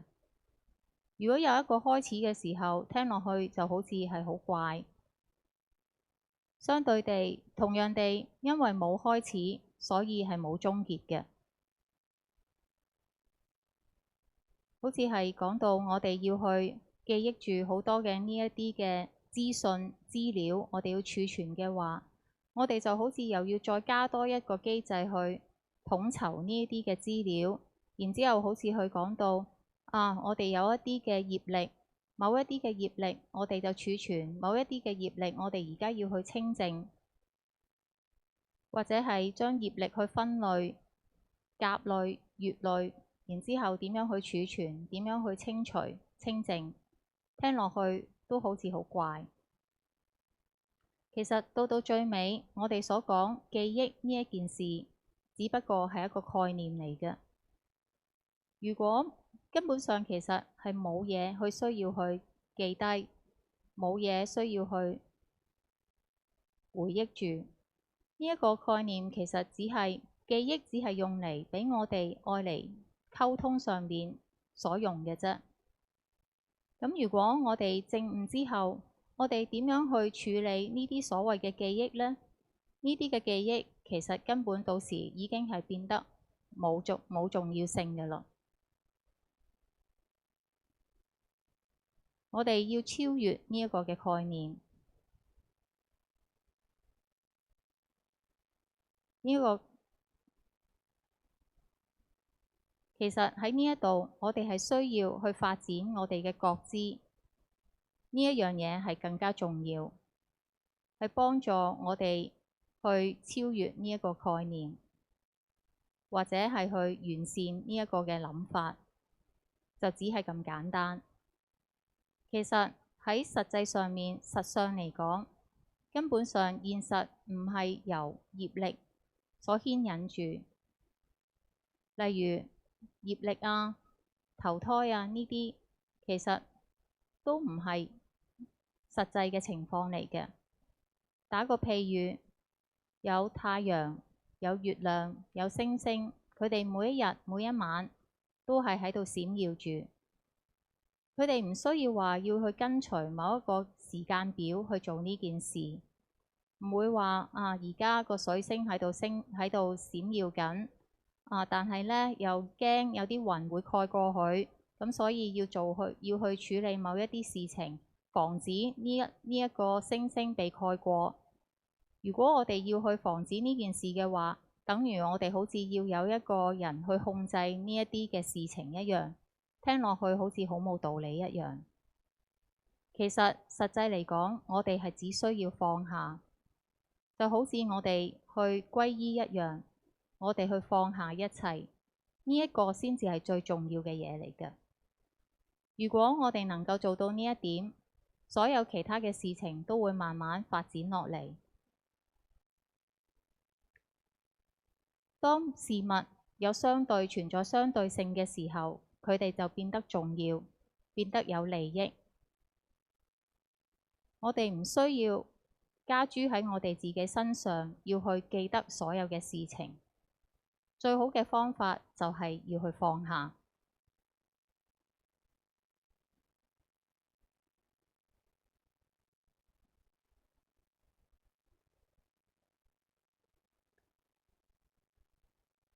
Another question says, is there any conflict of Buddha Dharma with religions, other religions like that of Christians and Catholics? My late parents were Buddhists. I'm a Christian. Will I be able to meet with them after I pass away due to the difference of religion? These are things that can surface. First of all, I think if you don't have general understanding of spirituality, I think. Of course, I cannot speak for other religions because from very young I've been born into a Buddhist family. So I can speak for the Buddhists, one could say. So probably from sharing that perspective may be able to shed some light. Maybe it might cover some things. As I know, the Buddhist perspective, probably one could even call it true Buddhist perspective, whichever way we call it, is that it's not bound by anything. It's not bound by a doctrine or a promise or a creed or of any kind actually. All it is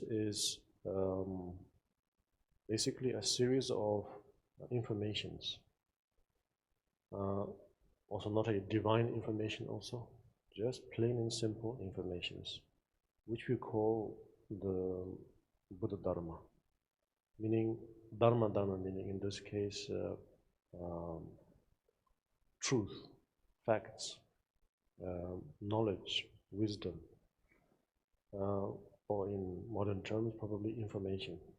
And Buddha Dharma or Buddha Dharma means then the awakening and enlightening facts, truths. That's what it is. That's the second of our refuge. Taking refuge in the Dharma. And so therefore,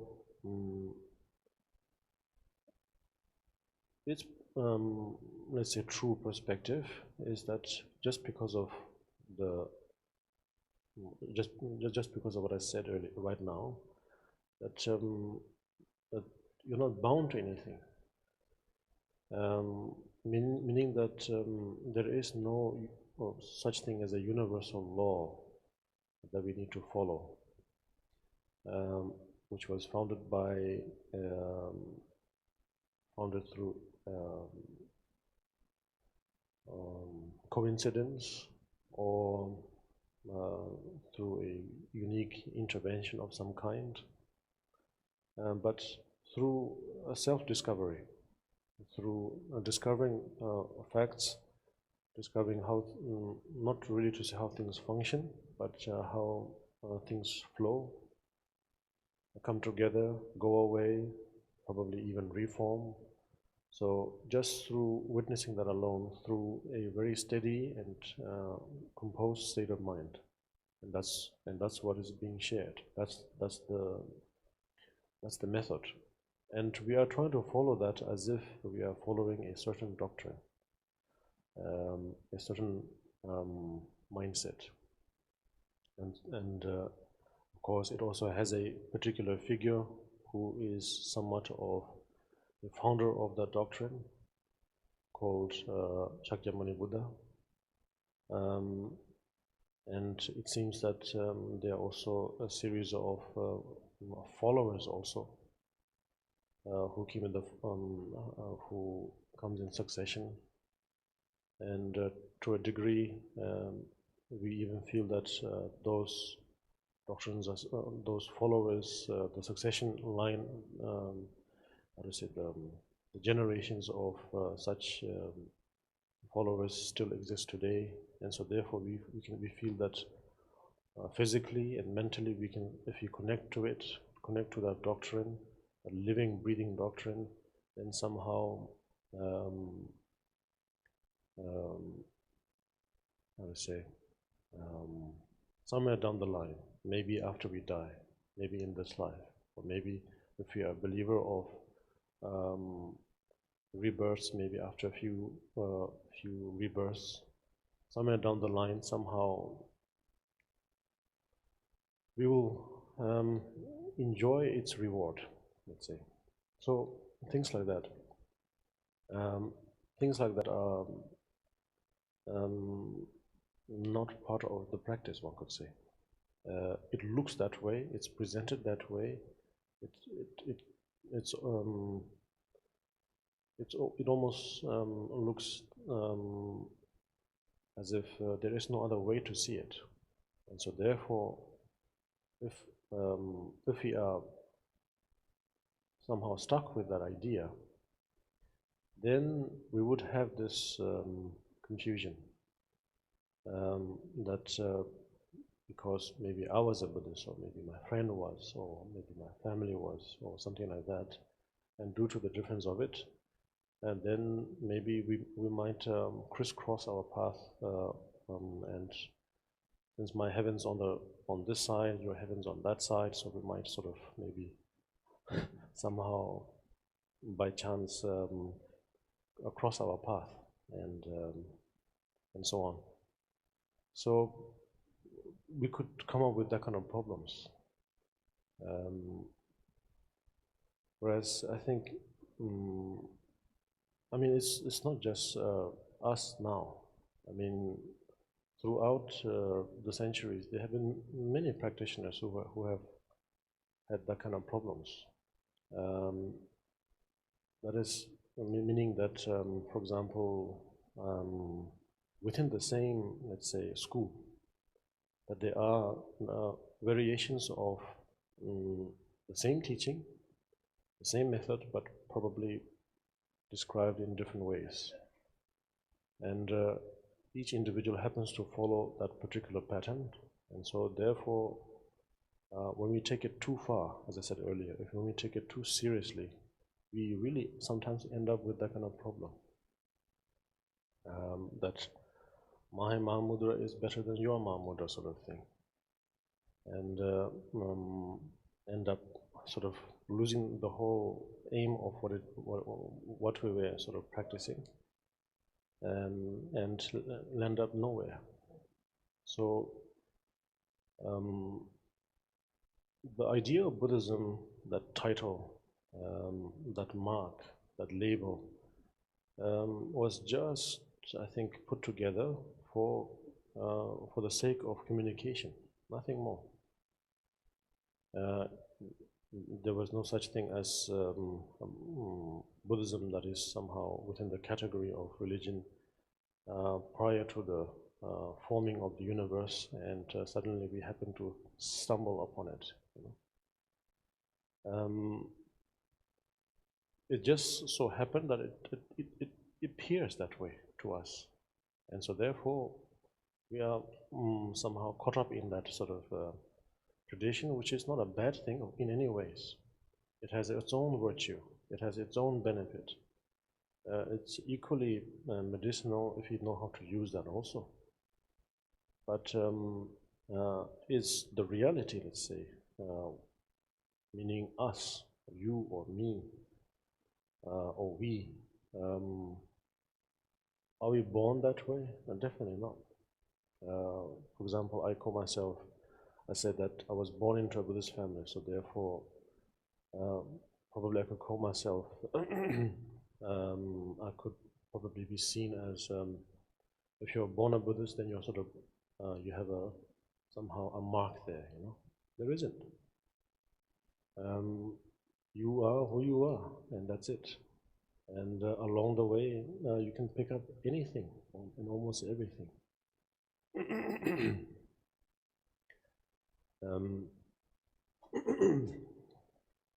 So, according to Buddhist theory, let's say, we have no problem in terms of maybe ending up on a different destination just because we are Buddhists.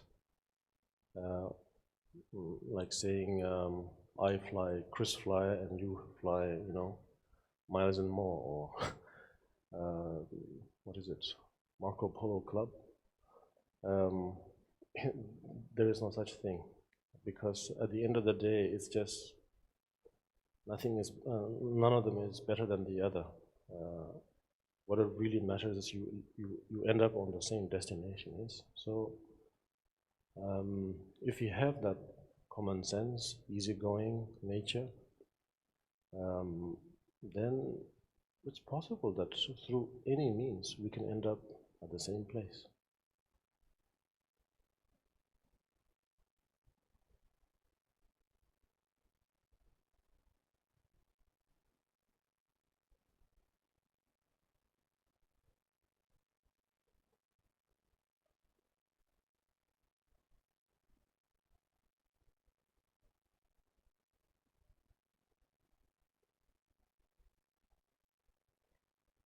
頭先嘅剛才嘅問題係呢，呢一位法友佢呢一位朋友佢提出嘅問題係話，其實佛法同其他嘅宗教有冇衝突呢？我往生咗嘅父母佢哋係天主教，而我係一個基督教，最終我哋嘅宗教係唔同，我會唔會最後尾都可以遇返我嘅往生咗嘅父母呢？法王佢嘅解釋，佢嘅回答係佢唔可以係代表其他嘅宗教，或者去評論，或者係代表其他嘅宗教去畀呢一個答案。但係佢可以從佛學、佛法、佛教嚟到去分享佢嘅睇法。法王佢本身自己係喺一個佛教嘅家庭出生，所以佢或者可以從佛法上面畀一啲嘅提示，從佛學嘅一個見解，呢一個真相實相嘅一個見解。其實佛學唔係受到任何嘅法條所拘束住嘅。我哋講緊有一連串嘅資訊，呢啲嘅資訊其實唔係話講緊乜嘢嘅神聖嘅資訊，係好簡單、好直接嘅一個資訊，我哋叫佛法。其實佛法所講嘅就係真理、實相、事實、智慧，或者用我哋而家現代嘅語言嚟講，係一種資訊，係一個我哋所講我哋可以證悟或者係醒覺嘅一種嘅事，一個資訊。我哋講佛法法，就係我哋頭先所講皈依嘅第二個要皈依嘅對象，因為所講嘅係佛法僧，就係第二項呢個皈依嘅對象。所以我哋講佛法其實係唔受到任何嘅限制嘅，即係話其實冇一個既定嘅一條嘅規則規例，我哋要去遵從，亦都唔係話有一種特別嘅方法點樣去產生，或者係點樣去產生出嚟呢一種佛法。其實係通過我哋自己去尋求、去發掘嚟到去發現出嚟嘅。呢個我哋去尋求發現呢一個佛法，主要係取決於我哋要有好平靜平和嘅心識。呢一個就係呢一個嘅方法。當然，我哋所講每一個方法、每一個教條，都會有一個好似我哋嘅一個對象、一個首領一樣。咁我哋講緊呢個教條嘅始源始祖，其實就係我哋所講嘅佛陀釋迦牟尼。往後亦都佛陀釋迦牟尼有好多嘅追隨者，有好多繼承佢嘅大德，生生世世世代延展到去而家我哋呢一個世代，亦都而家我哋亦都身處於見到呢一啲嘅有形相嘅呢一啲嘅延展落嚟嘅跟隨者。我哋所講嘅教條其實係繼續延續緊落去嘅。可能喺我哋往生咗之後，或者經歷咗一啲嘅投生之後、輪迴之後，最終我哋可以享受到呢一個所謂嘅利益。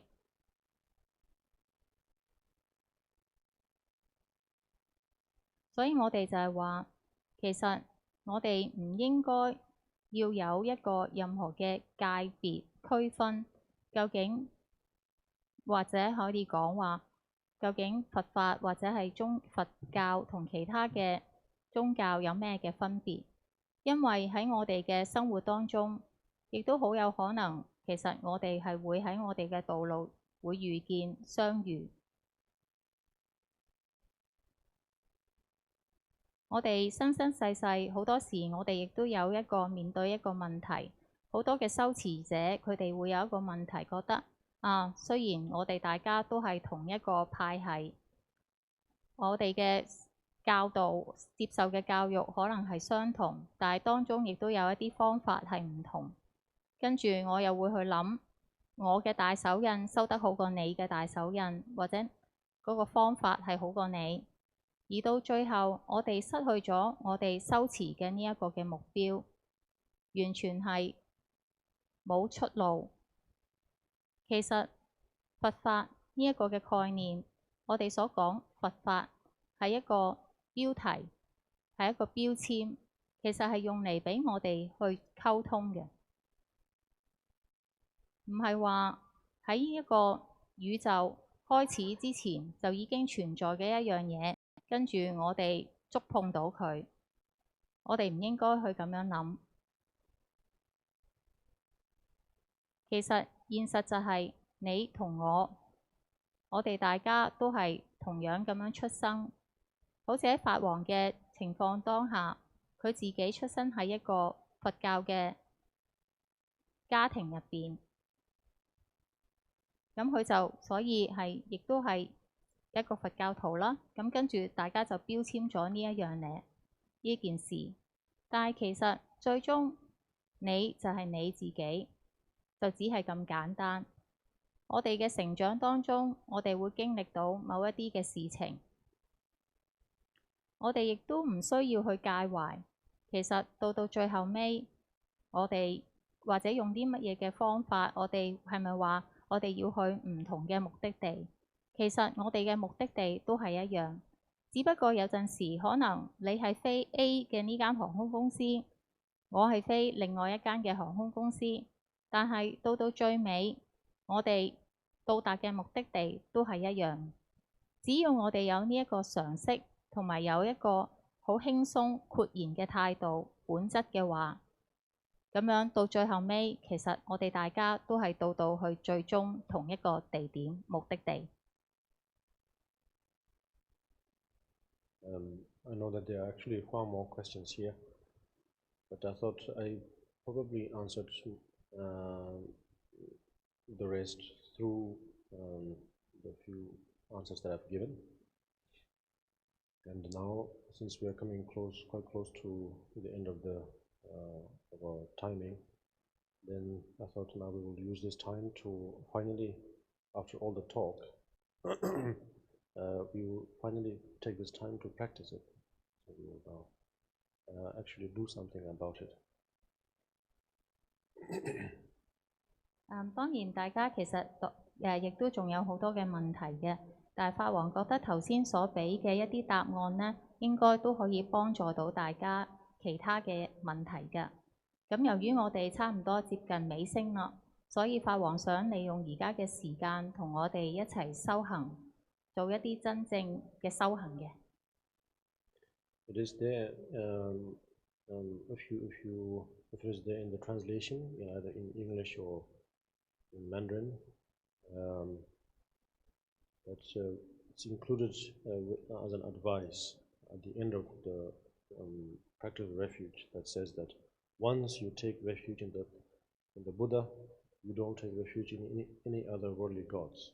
So no matter how carefully or how skillfully it's put there, you could always misread that and end up contradicting the actual meaning of Buddha Dharma.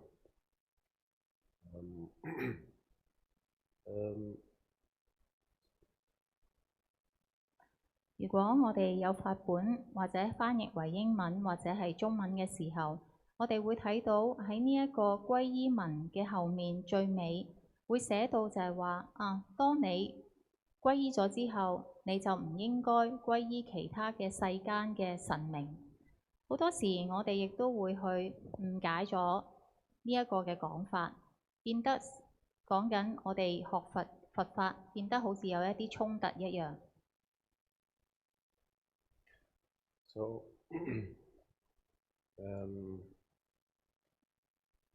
I think most of us as emotional religious practitioners would relate to almost every religion in that way. That my mother's recipe is better than yours, sort of thing.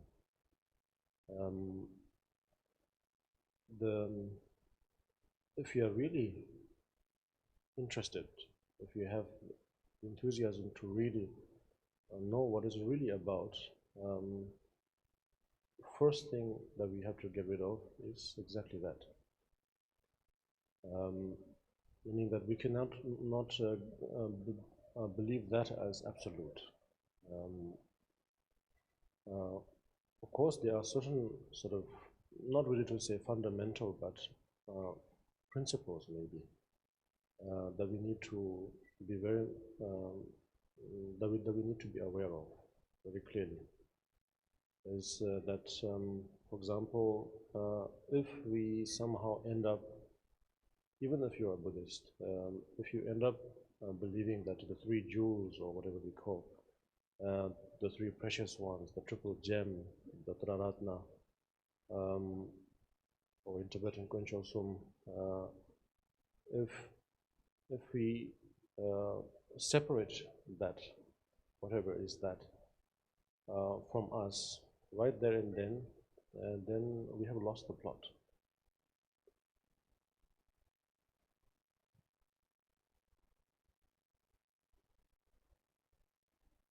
當然，我哋在座嘅各位都係一啲好熱誠、好有熱衷嘅修持者。咁我哋就會將覺得好似聯繫上其他嘅宗教嘅時候，我哋往往就會話：我媽媽嘅主菜呢個嘅菜單，呢個嘅菜式好過你嘅。但係如果你想知道頭先所講嘅説話究竟係乜嘢嘅意思呢？其實我哋要去理解，我哋唔可以視為頭先所講嘅呢句説話就係究竟最終嘅一個意思嚟嘅。當然有一啲好基本嘅原則，我哋係要好清晰認知得到。例如就係話，我哋會講三寶。其實我哋就係話三寶唔同我哋分離。但係我哋其實要去認知到，我哋有一啲嘅基本嘅認識。如果我哋唔能夠去睇清楚呢件事嘅話，我哋就會失去咗呢一個方向嘅啦。And separate meaning that if you believe particularly that the object of our refuge, this enlightenment, or in the form of an individual, a person that we take refuge into, the Buddha. The moment we give it a divine stature, right there and then actually we lose it. Right there and then we lose the plot.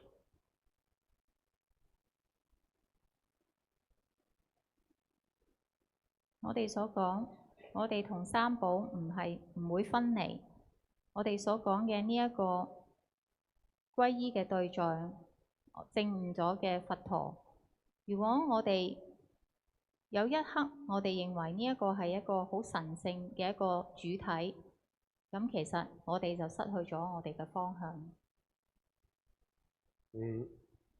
Of course, as I said earlier in the beginning, that the word refuge, the theory of refuge, is very striking. It's quite sort of evoking, one could say. That is there with a good reason. That it is there to somehow stir things up in a way, to shake things up. That do we really feel that we need to be saved fundamentally? If you feel it, well, then of course it automatically goes to show that there is work to be done in a way. But if you don't feel that fundamentally that we need to be rescued, that is it. That is the whole point.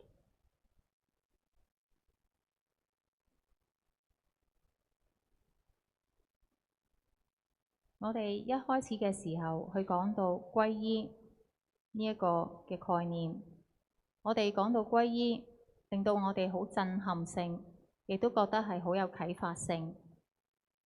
其實我哋去皈依係有一個好好嘅原因嘅。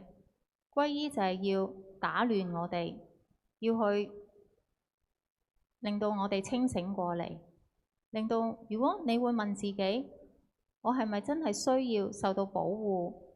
我係咪需要安全有所保護？如果你覺得係嘅，咁當然就係話你需要，即係話皈依呢一樣嘢係幫你做到，令到你可以打亂咗你，令到你去諗呢一個問題啦。如果你覺得唔需要，咁呢一個就係呢一個嘅意思目的啦。Of course, like I said earlier, I cannot speak for other spiritual paths, but if I understand the basic theory of in general, the spiritual path is that we are only seeking such path in a temporary base, actually. Temporary meaning until we get that point that we don't need to be rescued. Until then we are either required or we will feel the need to somehow follow something, some footsteps.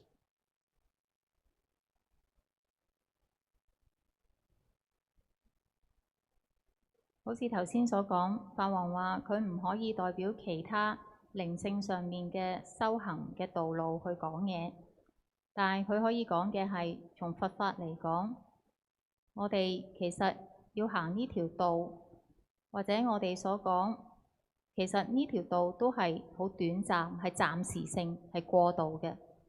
當我哋去到一個點嘅時候，我哋唔再需要得到救度。但係喺過程當中，我哋就覺得我哋需要去依從某一啲嘅事，或者依從某一啲嘅步伐。Having said that, then if with a strong determination, with a clear head, if we have initiated into any spiritual path, I think it is most advisable that one should not suddenly sort of change or deviate from that path and swap to another one. 如果我哋有好大嘅決心、好強嘅決心，或者好清晰嘅頭腦，我哋決定咗去行某一條道嘅時候，當然我哋唔會話我哋輕易突然之間就要去改變，或者突然之間去轉軚去行其他嘅道嘅。Meaning that if we have initiated something, we must somehow, relatively speaking, we must somehow complete that journey, and that would make sense. If you have ordered a particular dish, you must eat it and sort of not leave it halfway, so that then you can see for yourself exactly what it is. So in the same way, I think, of course, it's normal for us to compare all the time, to see which is best, and obviously opt for what we think is best or what is said to be the best. But in reality, of course, there's no such thing. And so therefore, it wastes one's energy more than we know, actually, if we keep sort of trying here and there. So instead, if we have found something with clarity, with strong conviction, I think it is most advisable to follow that till the end.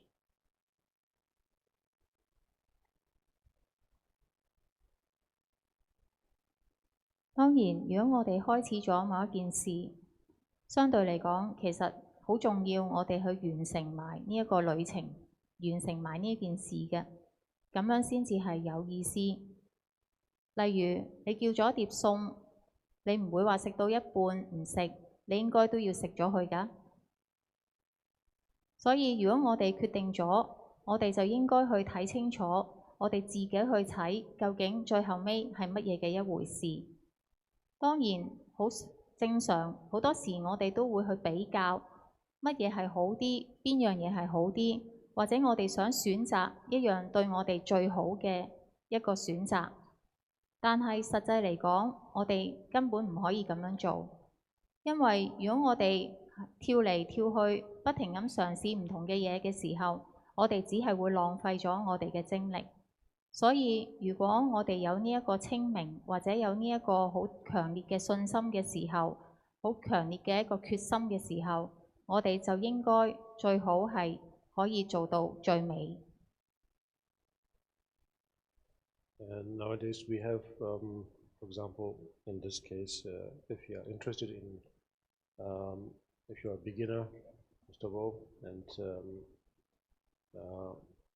if you're interested in following this path called the Buddha Dharma, it is equally advisable to also to examine from our own perspective, to examine the path to the best of one's ability, meaning doing some, how to say, filling some checklist. That first of all, it's not a path that will drive us nuts, or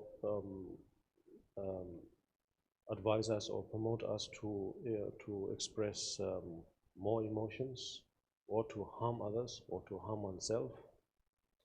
That though there are some general sort of criteria for almost all spiritual paths that is not part of it. So in short, not harming oneself and not harming others. So beside that, then if you are really interested, then once we, to say, initiate into that path, to take the first step, we must be willing to somehow complete that journey.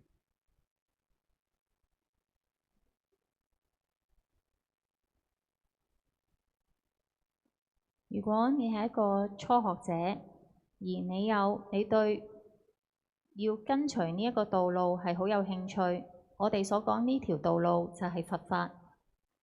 咁法王俾大家嘅建議就係，我哋要去從自己嘅層面去審視呢件事，我哋要去審視呢條道路，用我哋最好嘅、最努力去審視呢條道路。當然到時就要去填一啲嘅清單，可能去睇下究竟呢一個係咪一條啱嘅道路，適合自己呢？呢個道路係唔係會令到我發神經呢？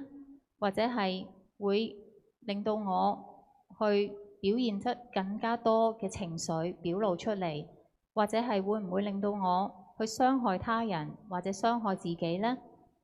當然我哋講緊每一條道路都係會有一啲好基本一般性嘅要求。其實講緊呢度嘅就係話，我哋嘅佛法講緊我哋其實唔可以去傷害自己或者傷害他人。咁其實除此之外，如果你真係感到有興趣嘅話，你踏出咗第一步嘅話，你亦都需要有呢一個嘅決心，願意去完成埋呢條道路嘅。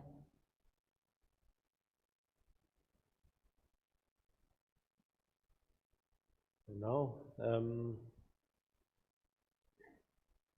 it comes to taking refuge in the Buddha, Dharma and Sangha, then what is most important, as I said earlier, is to at least, if not completely, right now, if it doesn't happen completely right now, at least we try our best, to the best of our ability, to, for once, we completely let go of our ego, meaning not just per se one's own pride, but somehow what we think is important. If you really examine this thing called pride, of course, it's not always sort of there all the time, actually. Sometimes it's there, sometimes it's not there. So in the same way, what we think is important constantly changes. According to the situation, sometimes probably survival is everything. So therefore, our ego goes there. That's our importance. Sometimes preservation is everything, so it goes there. Sometimes we're in search of a certain thing, and that's where we are. Sometimes we have a strong notion about who's right and who's wrong, or sort of thing, and that's exactly where they are. So therefore, of course, it's not the same old thing that we think about when we say we let go of the ego. In short, whatever thoughts or strong inhibitions we have in this moment, it's best to really let go and try one's best.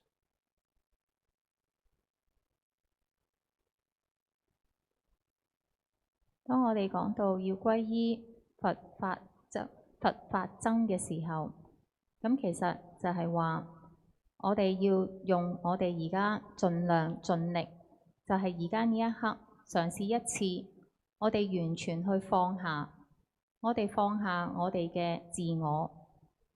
我哋所講嘅自我唔係淨止係我哋自己嘅一個尊嚴呢一個嘅驕傲，而係所有我哋認為緊要重要嘅事情。當我哋去審視乜嘢叫做呢一個嘅驕傲自我嘅時候，其實佢唔係成日都喺度嘅，有時佢喺度，有時佢唔喺度，亦都係視乎情況而定嘅。但係好多時就係我哋覺得乜嘢係重要，亦都係隨住情況而改變嘅。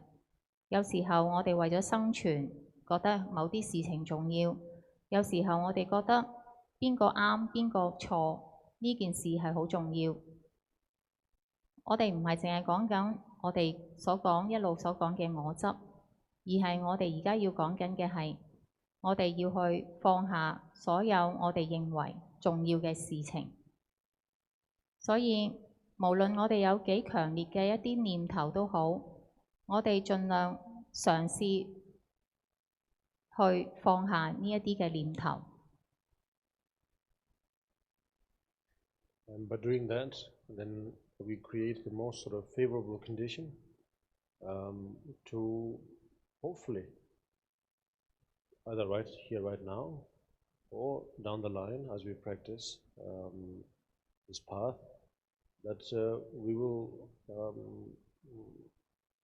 be able to attain some sort of realization, some sort of clarity that I don't need to depend on anything. In fact, I don't need to take refuge into anything at all, because I'm not trying to run away from anything anymore.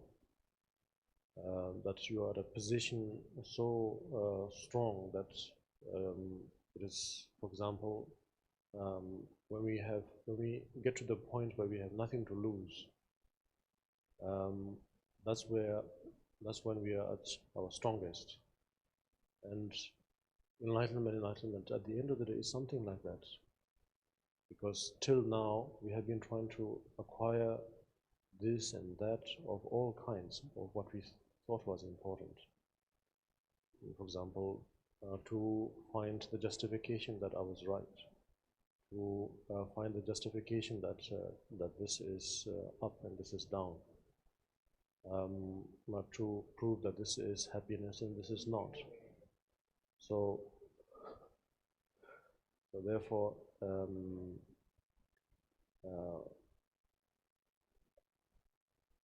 what we are trying to do here is create that favorable condition. So therefore, we can only do this by, in this case, just simply letting go of any ideas, theories, and concepts.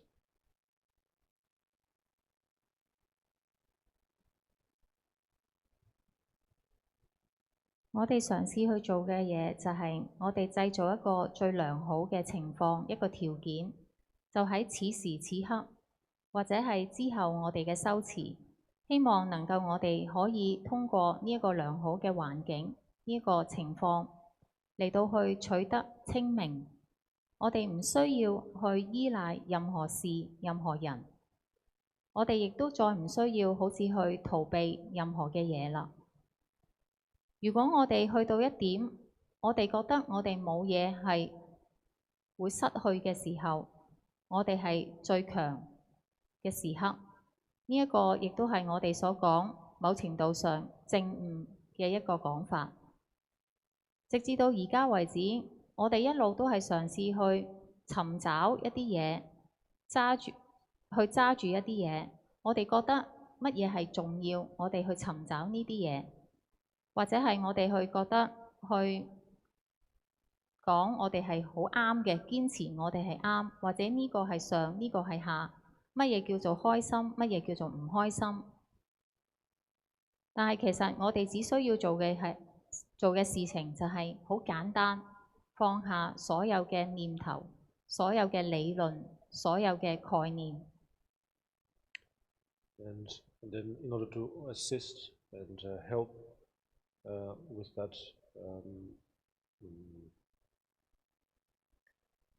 attitude, generating of attitude of that mind, then it's most advisable to meditate on a form of a Buddha, particularly the form of the Shakyamuni Buddha in front of yourselves. 去幫助我哋做到呢一點嘅話，咁我哋就要去生起呢一個嘅心識，呢一個嘅狀態。最好嘅建議就係我哋去禪定，我哋去觀想有佛陀，或者係最好就係講緊佛陀釋迦牟尼。And in terms of visualization,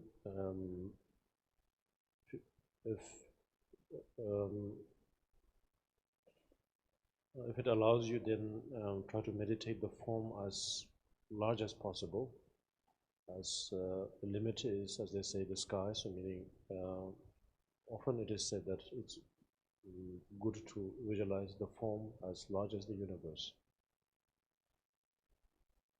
我哋講緊，我哋去禪定、去觀想嘅時候，最好就係我哋頭先所講，要去觀想佛陀釋迦牟尼，而最好嘅建議係我哋要去諗佢嘅尺寸、佢嘅大細，其實係大到好似一個宇宙咁大，盡量去諗到係好大，好似天空一樣咁闊。And then behind that very form, then meditate or visualize countless of Buddha Dharma texts, again as large as the universe, as vast as the universe, beautifully decorated, like mountains behind the form of the Buddha.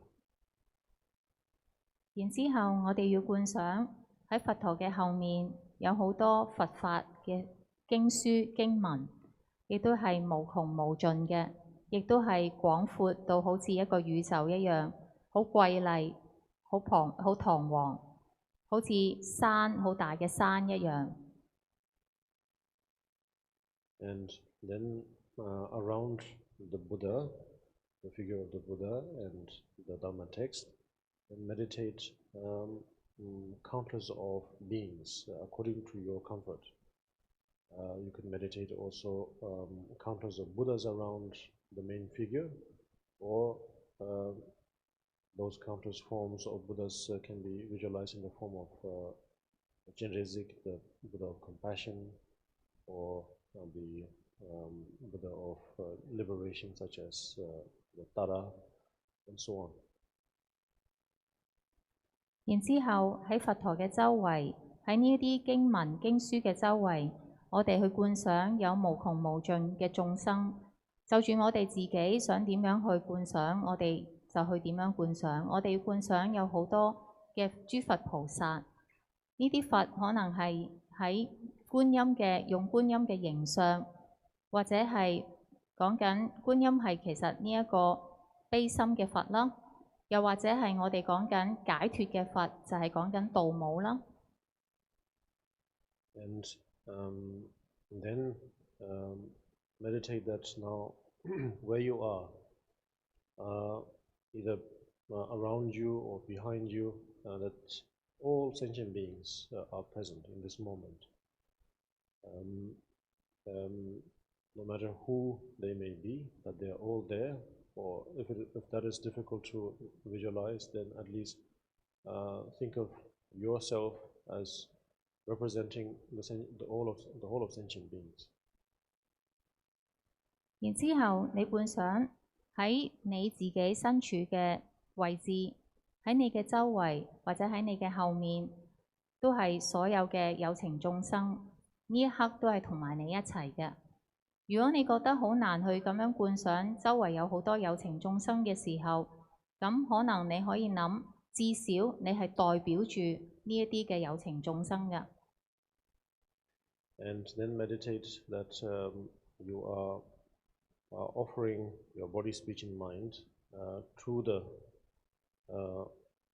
object of our visualization, the three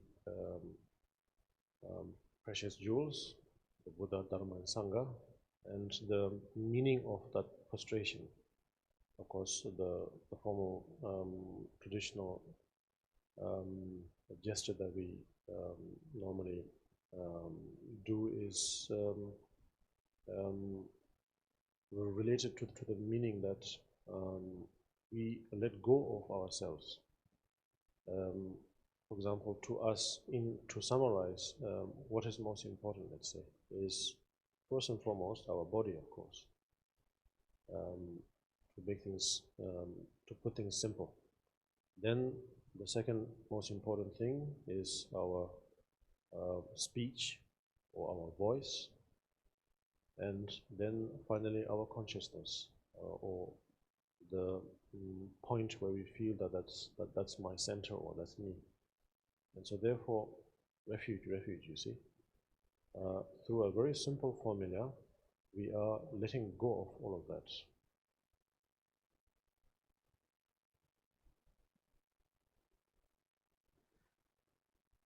然之後，你就要向你觀想嘅對象，就係我哋所講嘅三寶、佛、法、僧，作出供養我哋嘅身、語、意啦。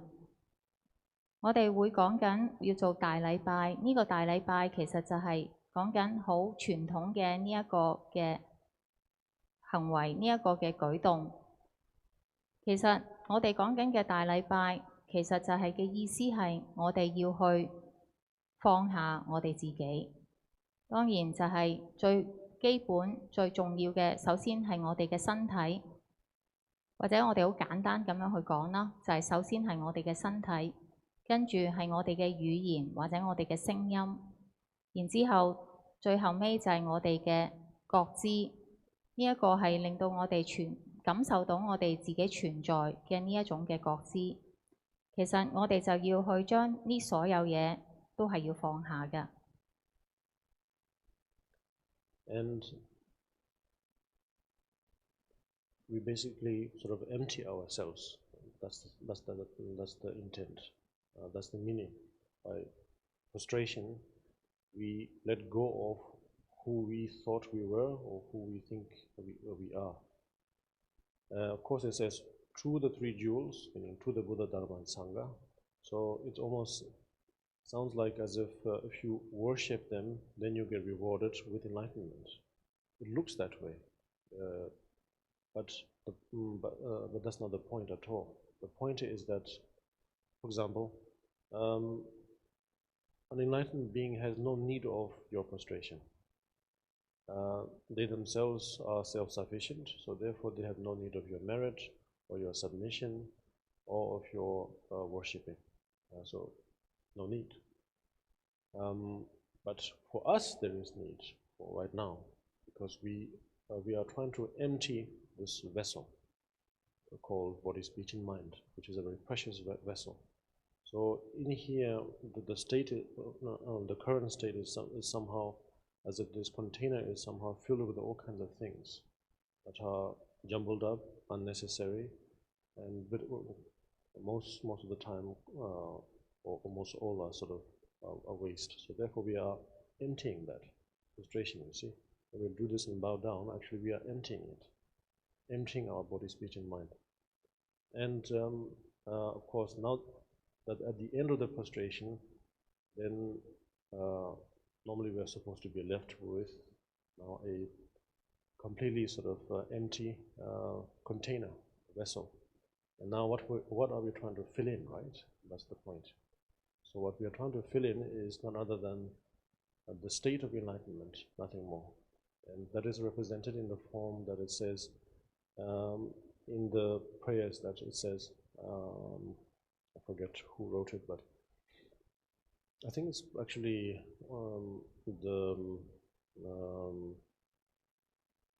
Prince Siddhartha, who later on became enlightenment in his previous lifetimes, where when he met a Buddha for the first time, he made a wish. I think it's so therefore it's composed by him, and it goes something like this: that I want to become you. So meaning, what do we want to become in this case, or who do we want to become? And in this case, it's none other than the state of the Gautama Buddha, the enlightened state, the awakened state. That's what we are trying to fill into this container.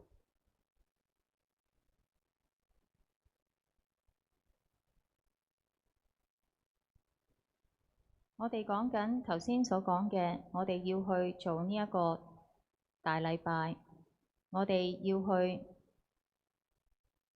放下，其實就係要隔空我哋自己，將我哋入邊所有嘅嘢清除出嚟。呢一個大禮拜嘅意思就係我哋要去將我哋內在嘅嘢全部好似倒垃圾咁樣清除出嚟。我哋向三寶去做呢一個大禮拜，我哋可能好似聽落去覺得好似係我哋崇拜緊三寶，然之後如果我哋通過咁樣去做，我哋就可以得到證悟。但係其實呢一個並唔係呢一個嘅目的，或者唔係咁樣嘅意思。其實呢一啲已經係證悟咗嘅大德，佢哋根本唔需要我哋去作出任何嘅大禮拜，或者做任何嘅供養。佢哋已經係其實係唔需要呢一啲嘢㗎啦。反而其實係我哋自己有一個需要去達到一種目的。我哋嘅目的就係要清淨我哋呢一個嘅容器，我哋自己嘅身語意呢一個珍貴嘅容器，就好似我哋要排除清除晒一啲我哋唔需要嘅事物一樣。當我哋清除咗我哋呢一個容器之後，咁究竟我哋有咩嘢要放返入去呢？其實我哋就係講緊我哋要嘅係證悟嘅呢一個狀態，呢一個境界。好似就係以前佛陀喺佢仲係悉達多太子嘅時候，佢喺佢嘅前世，佢嘅往生，佢曾經遇過一個佛，佢就許咗一個願，而佢亦都係講咗一樣嘢，就係其實我希望好似變為你咁樣。咁好似我哋所講嘅，我哋希望變為嘅係乜嘢呢？其實我哋希望取得嘅就係一個佛陀證悟嘅境界、醒覺嘅境界，希望將呢一樣嘢擺入我哋嘅容器當中。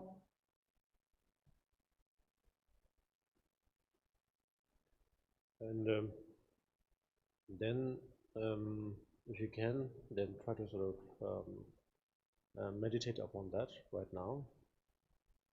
And then I will proceed with the ritual, with the customary ritual of reciting after these words, which are in Tibetan, which goes to say that I take refuge in the enlightened being, meaning in short it means I want to become a Buddha. And then the second says that I take refuge in the Dharma. What it means is that I want to somehow understand and become intimate with what you call the truth or the fact, which is of course laid out there as a path. And then lastly, the Sangha, which is the most favorable condition for us to be able to become a Buddha, meaning assemblies of Bodhisattvas who are present even now. Not in the form of, let's say, not necessarily angels, but somehow meaning, in short, positive conditions are here. Meaning, for example, we can think, we can reflect, we can contemplate on on the most profound things in life right here, right now. And we are not disrupted or interrupted by disasters or emotions of, of various kinds. Although, of course, we do experience emotion, we do experience obstacles, but we are not completely overwhelmed, and we have the condition. And most importantly, we have the condition to be able to find spiritual guides who are able to somehow explain all of this and show us the way. So therefore, that is the Sangha. So that's why in here in Tibetan it says that I take refuge in the Buddha, Dharma and Sangha, because they are what is considered as most precious, because it is through these probably ridiculous, probably meaningless ritual and procedure that we will be able to find something that we have always been looking for.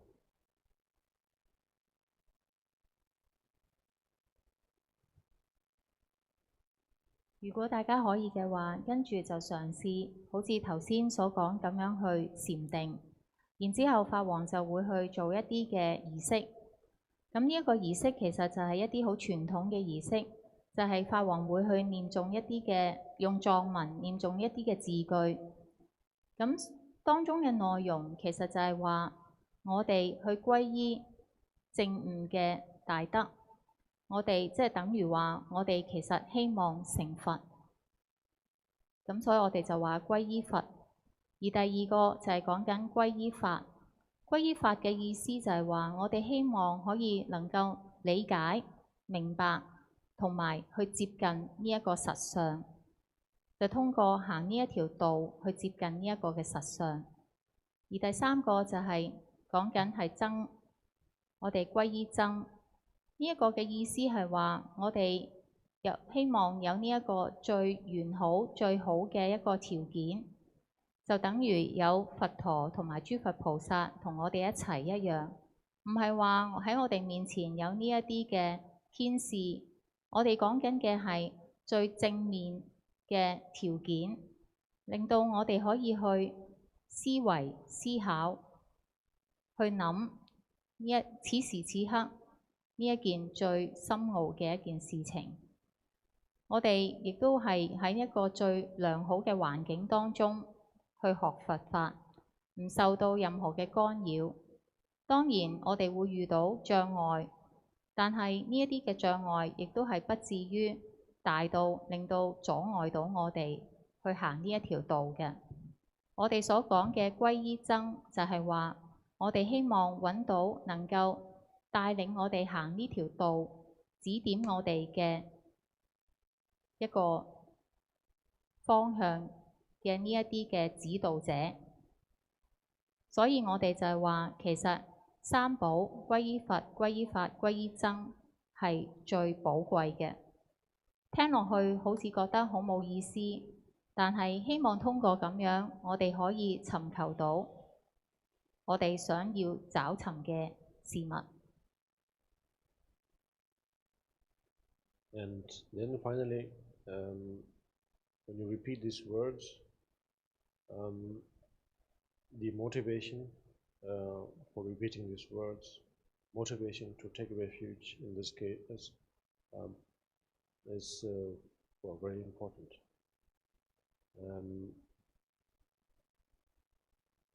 Hopefully, by letting go of one's ego in the first place, it makes it so much easier to develop a right kind of motivation. So that is very simple. Just as one has wished for, that I want to become a Buddhist, I want to become awakened, then all we need to do is wish the same for all others, meaning all sentient beings. Simple as that. Nothing more, nothing less. No further explanation is required. If one is awakened, then there is nothing more to be done. And the rest we will know what to do by ourselves. So with not really with emotion, but with a strong conviction, with a strong confidence that it is possible, first of all, to realize all sentient beings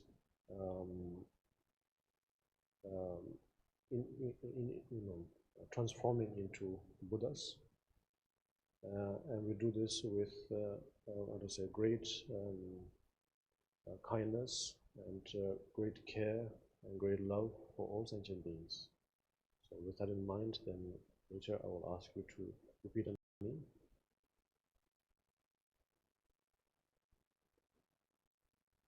最後尾，我哋要跟住法王去念誦呢啲嘅字句，但係其實發心係好重要嘅。我哋講緊皈依嘅發心係乜嘢呢？如果我哋能夠放下我哋嘅自我，就會容易啲，讓我哋可以生起呢一個嘅正確嘅發心。我哋要有呢一個嘅祈願，我哋希望成佛，我哋希望覺醒。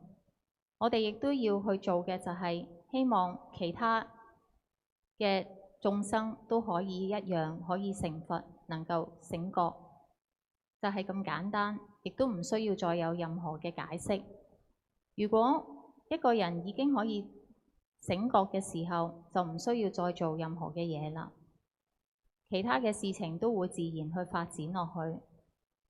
我哋而家就係喺呢一度，如果可以做得到嘅話，我哋要有好強烈嘅信心同埋決心，亦都希望就係話所有嘅眾生可以轉化為佛。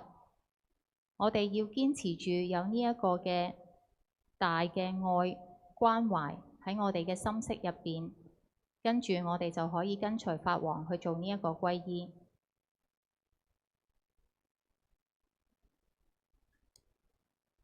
Nam jamre domba lembranda bade shindo le kunjo sumla janrowa jikwa me para toporanjo she sombe pe shindo che da jamre domba lembra chawan hanben de jedunje. Now please repeat after me with the intent for both ourselves and for all sentient beings to become enlightened, to reach the state of Buddhahood. 我哋持住呢一個發心，希望自己同埋一切有情眾生能夠可以證悟，能夠覺醒成佛。我哋用呢一個發心跟隨法王念誦。尊巴公數sol da ming and here you are required to say out loud your name. 喺呢一度，你哋要好大聲念誦出自己嘅名字。寫自為du dine zonde jisi janchu ingbo la chiji bardu gangni namji cho sanje la yapsu chiwo decha dang dalwa namji cho chela yapsu chiwo to namji cho gendu la yapsu chiwo loben gongsu sol da ming. Again your names. 你哋嘅名字。寫自為du dine zonde jisi janchu ingbo la chiji bardu gangni namji cho sanje la yapsu chiwo decha dang dalwa namji cho chela yapsu 치오, 소, 남지, 초, 겐드, 라, 짭수, 치오, 플로펜, 공수, 솔, 다밍.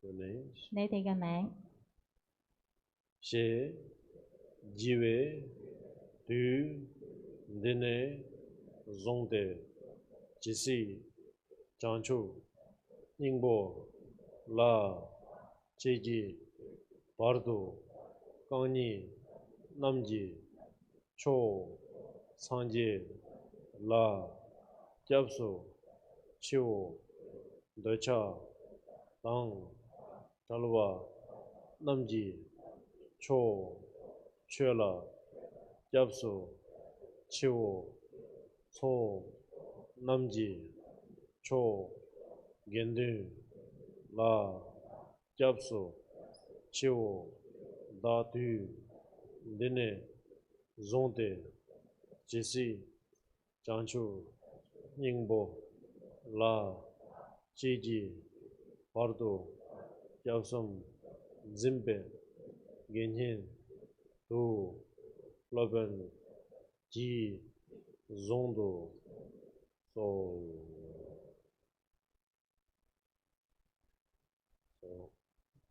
Now, normally here, if it's for the first time, then the ceremony is that we will have a part of our hair would be cut, and to symbolize that we are, I think,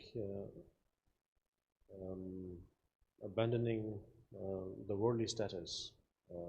Basically, it's almost like, I think, if I'm not wrong, it's like a physical way of sort of proving that I'm letting go of my ego, sort of thing.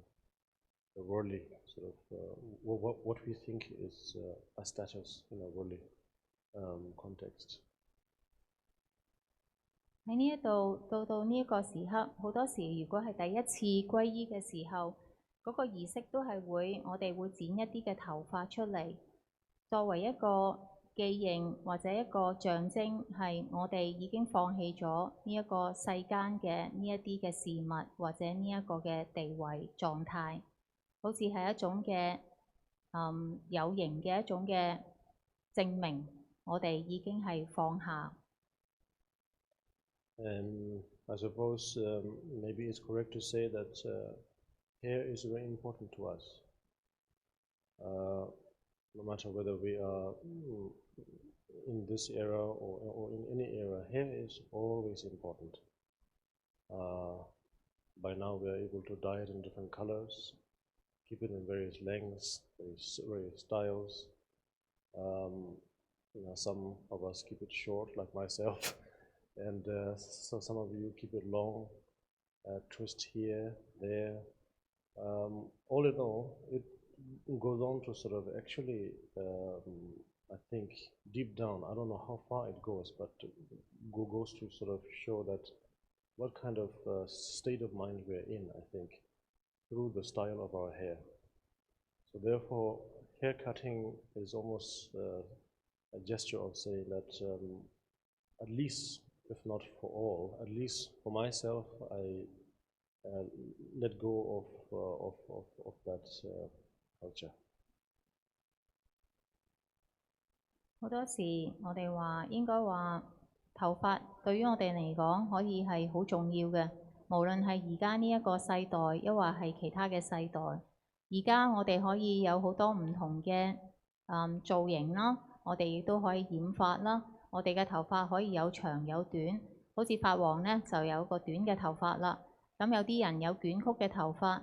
咁其實呢一個或者可以講到係唔同嘅髮型會表現出唔同嘅心識嘅狀態。咁當我哋要剪呢啲嘅頭髮嘅時候，對於法王嚟講，至少就係佢覺得咁樣好似係一種代表我哋能夠放下我哋嘅文化。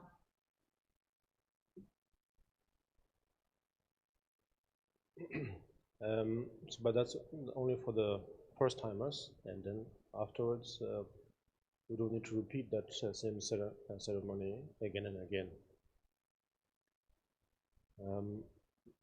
Then afterwards, then what happens is that the one who gave that refuge vow then snaps his or her fingers and utters a word in Tibetan, which means that in that very moment you have completed the ceremony, meaning that in that moment then you have the vow, then you have that, let me say,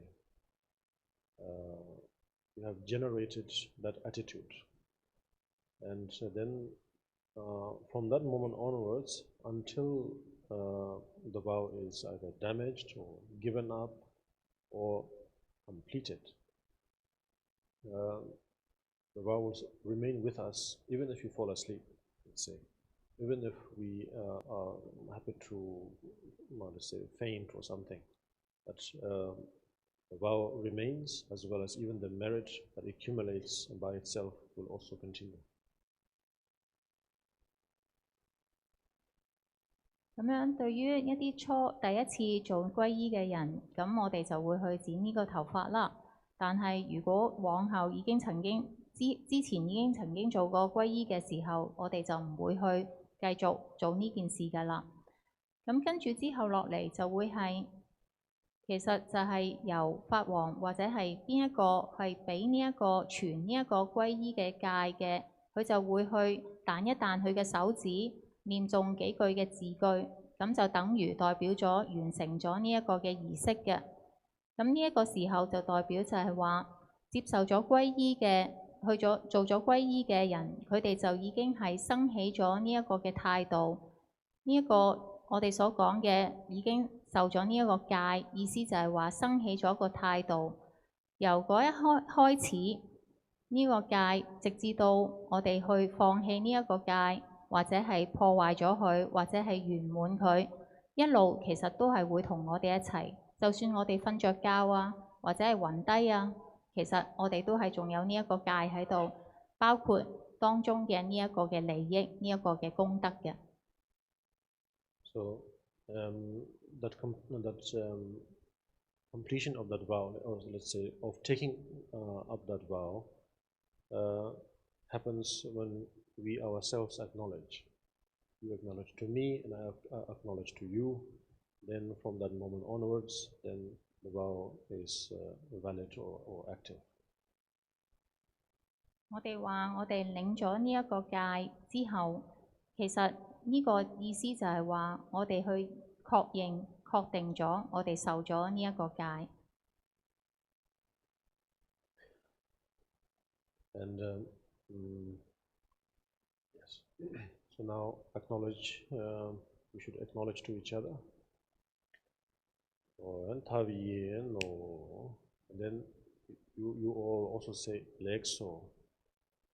我哋互相去認定呢一個戒，跟住我哋要講 legso。타비엔 잔센 템브라 주지 상브라 저바 센타로 짐브라 주지 수점지 공부 용서 도브라 주지 저러 탐주도 업도 중앙 도브라 주지 첨지 수점 제매지 수점 넘버 다다 롬셈메베 수점지 수점 바로 진도 쇼 야와군지 제서로 주지 정보 저바 용서 도지 수점 저바 제매용다고 다다 마념 제매 저브라 쇼 이거 추게 숨지 다시 Mala dene sumje tashi sho samla laba sumje tashi sho kunla kuncho sumje tashi sho.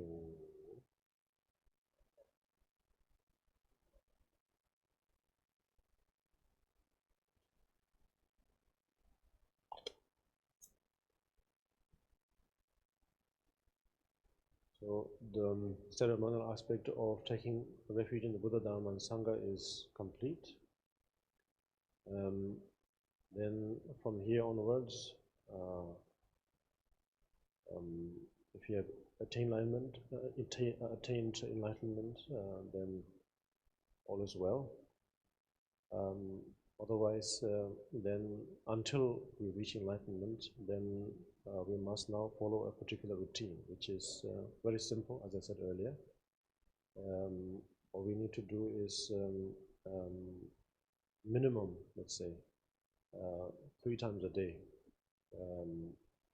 All we need to do is recite the refuge, either in your own language or in English or in Tibetan or Sanskrit.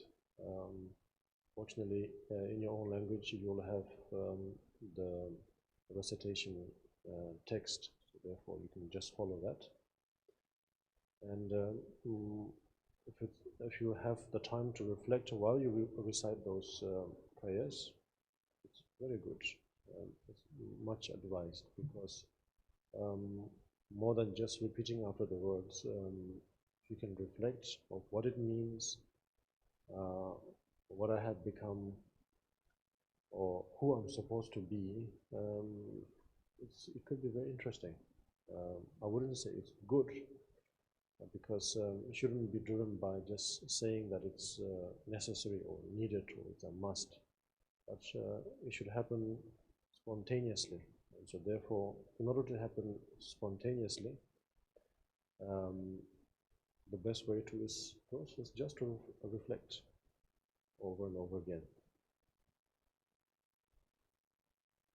我哋可以講呢一個皈依佛法僧嘅儀式已經係圓滿。由而家開始，當然如果你已經能證悟得到就最好啦。如果仲未得到證悟嘅話，咁我哋就應該遵從一啲既定嘅一個慣例，就係話我哋要念誦呢一個嘅皈依文，每一日至少3次，可以係用我哋自己嘅語言，英文啊都得，或者係藏文或者係梵文都得。我哋好幸運，我哋都應該有呢一啲嘅經文係用我哋自己嘅語言去寫咗出嚟嘅。當我哋去念誦呢個皈依文嘅時候，如果我哋可以去反思就最好。我哋唔係話就咁光係念誦呢一個嘅字句，我哋去諗佢嘅意思，或者我哋自己變成咗乜嘢嘅狀態，唔係話呢件事係咪好或者係必須要做，而係好隨心咁樣發出嚟嘅。如果我哋能夠可以做到咁樣嘅話，就不停咁樣持續去做呢件事，會有好大嘅利益。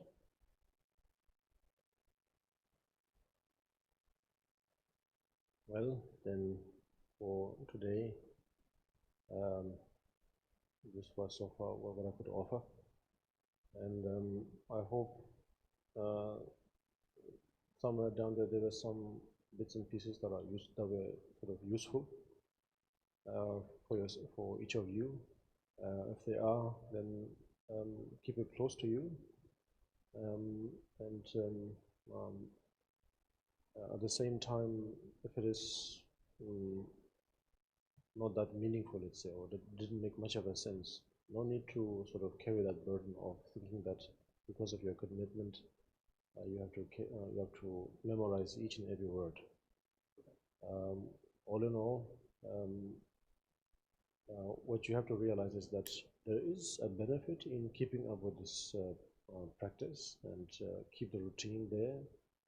Keep the routine up and go through day in, day out with this practice. And with the, how do I say,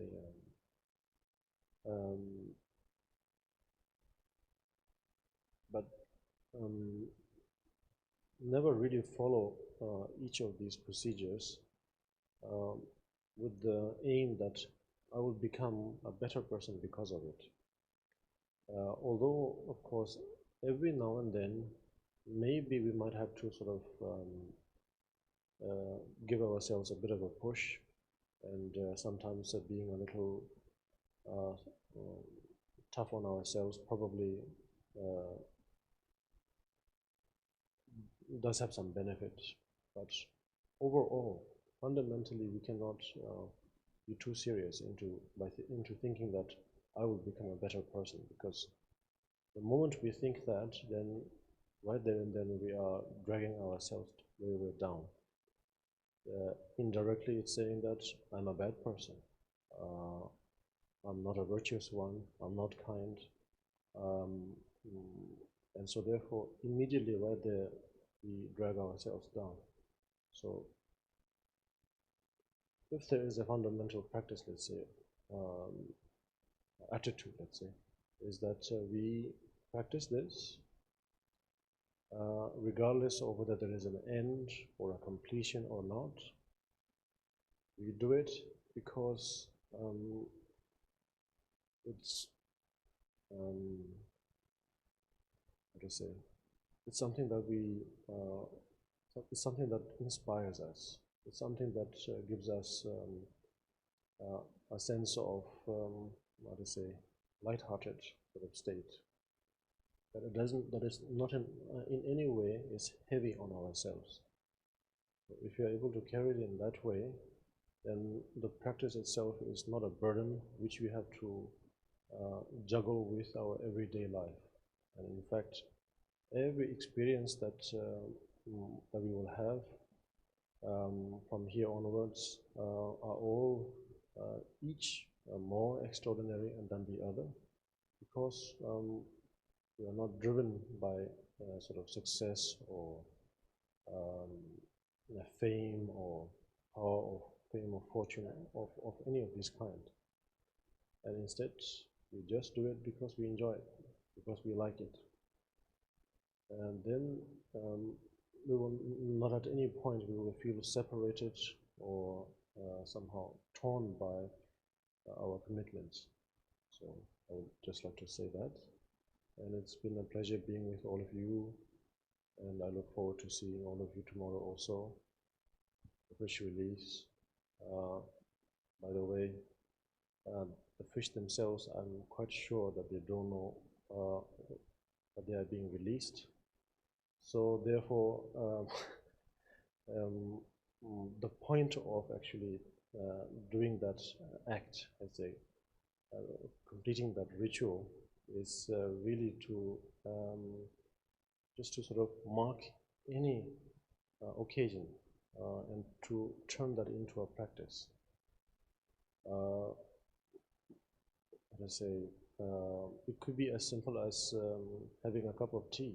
You could turn that into a practice, and you have seen it. Every time when we, before we drink a tea, we recite a certain number of things. What it means, of course, it says it's an offering, but what it means is that the point behind is that we are supposed to, not supposed to, but we can, in fact, enjoy every little thing and make it meaningful. So therefore, it's not that just because we release a number of fishes or crabs that suddenly that is it. Of course not. The fish themselves might end up getting caught at the same time and having to be released again and again and again, and have no meaning whatsoever at all. It's the intent, it's the motivation, what it means. So therefore, I just wanted to share that with all of you. Thank you. 直到而家為止，我哋所做嘅都係法王話佢已經可以佢覺得同大家可以分享到嘅嘢。咁佢希望佢同大家今晚所分享嘅呢啲零碎嘅片段或者零碎嘅事情，可以令到我哋覺得係有用嘅。如果我哋覺得有用，法王希望我哋緊緊記住、保存住。但係同時間，如果我哋覺得係冇意思嘅，我哋亦都唔好因為咁覺得有一個嘅重擔，有一個嘅包袱，我哋要記住法王所講嘅每一句説話，每一個字。當然，我哋繼續保持我哋嘅修行，我哋繼續遵從一種嘅慣例，呢一個周而復始，每一日去做嘅呢一個修持。一定係有一個嘅利益喺度嘅，但係我哋去做呢一啲嘅修持嘅時候，遵從呢一啲嘅程序嘅時候，我哋千祈唔好去諗，我哋去做呢一件事，我哋就會變成一個好啲嘅人，或者善良啲嘅人。當然偶然間我哋會要推動下自己，對自己係比較強硬一啲，或者嚴厲一啲，係會有好處嘅。但係到最尾，我哋唔可以太過去認真，太過去嚴謹，話我哋要去做一個好啲嘅人。如果我哋咁樣講，其實好似就等於承認，去間接去講，其實我哋唔係好人，做得唔夠好，唔夠善良。其實我哋修持最重要、最基本嘅一個態度，就係雖然我哋話係冇一個終點，但係我哋去做呢件事嘅時候，希望可以係啟發到我哋，俾我哋有一個好輕鬆嘅心情，一個狀態。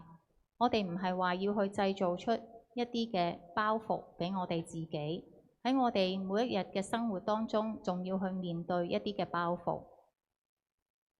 我哋唔係話我哋要去追求任何嘅成就、利益或者係權力。我哋去做修持，其實就係我哋希望去享受，我哋去鍾意去做呢一個修持。法王話好開心能夠同大家聚埋一齊，亦都希望聽日可以見到大家。我哋聽日會去做呢個海上嘅放生。呢啲魚或者呢一啲嘅水產，可能佢哋都唔知道我哋去放生佢哋呢一個事情嘅。但係其實做呢一件事嘅目的，其實就係將呢一件事轉化為一個修行修持，就係咁簡單。就好似我哋去飲茶一樣，我哋喺飲茶之前或者會去念誦一啲嘅字句。其實呢件咁簡單嘅事，亦都係一個修持。當然我哋話好似係一個供養啦，但係其實最後尾所講嘅要帶俾我哋嘅信息就係，每一件微細嘅事物，我哋都可以去享受，亦都可以見到佢嘅意思，佢實在係有一個意思喺入邊。我哋去放生呢啲魚或者蟹，當然可能呢一度我哋放生完之後，下一個時刻佢又會俾人捉返，周而復始又會再俾人哋再捉過，再放生，好似幫唔到佢哋乜嘢咁樣。但係其實最重要嘅係我哋嘅發心，就係呢一樣嘢啦。呢啲就係法王想同大家分享嘅事情。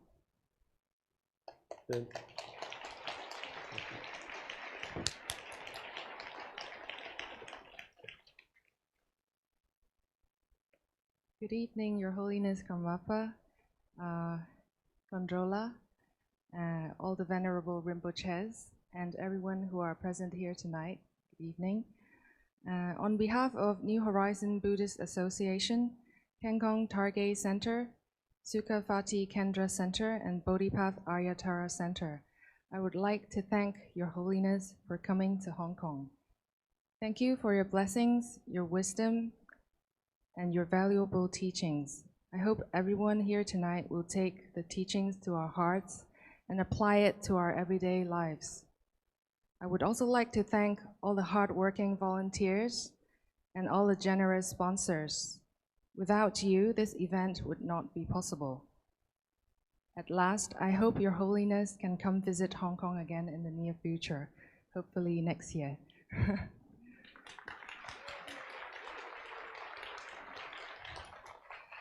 法王、佛母，在座各位尊貴嘅寧波車同埋法友，晚安。我謹代表妙境佛學會 Kangkong Targay 中心、Sukhavati Kendra 中心同埋菩提道六度母中心，向法王致謝。多謝法王遠道而來，用慈悲同智慧為我哋加持同埋開導。希望今晚有嚟聽佛學講座嘅法友，能夠將今晚學到嘅寶貴一課銘記於心，並且時刻應用到日常生活中。最後，我想多謝連日來幫助法會嘅義工同埋贊助法會嘅功德主，多謝你哋嘅支持，令到今次嘅法會圓滿，感恩。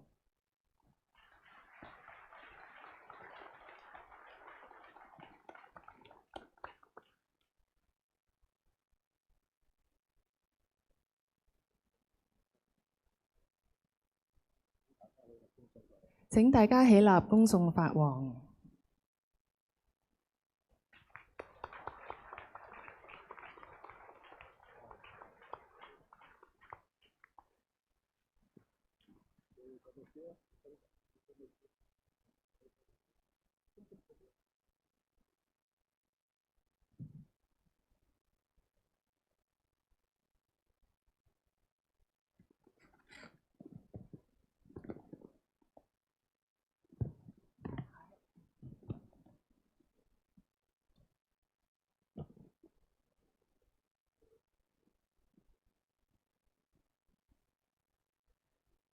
今晚接受皈依嘅法友請去台下嘅左邊排隊，會有喇嘛為你剪頭髮同埋頒發皈依證。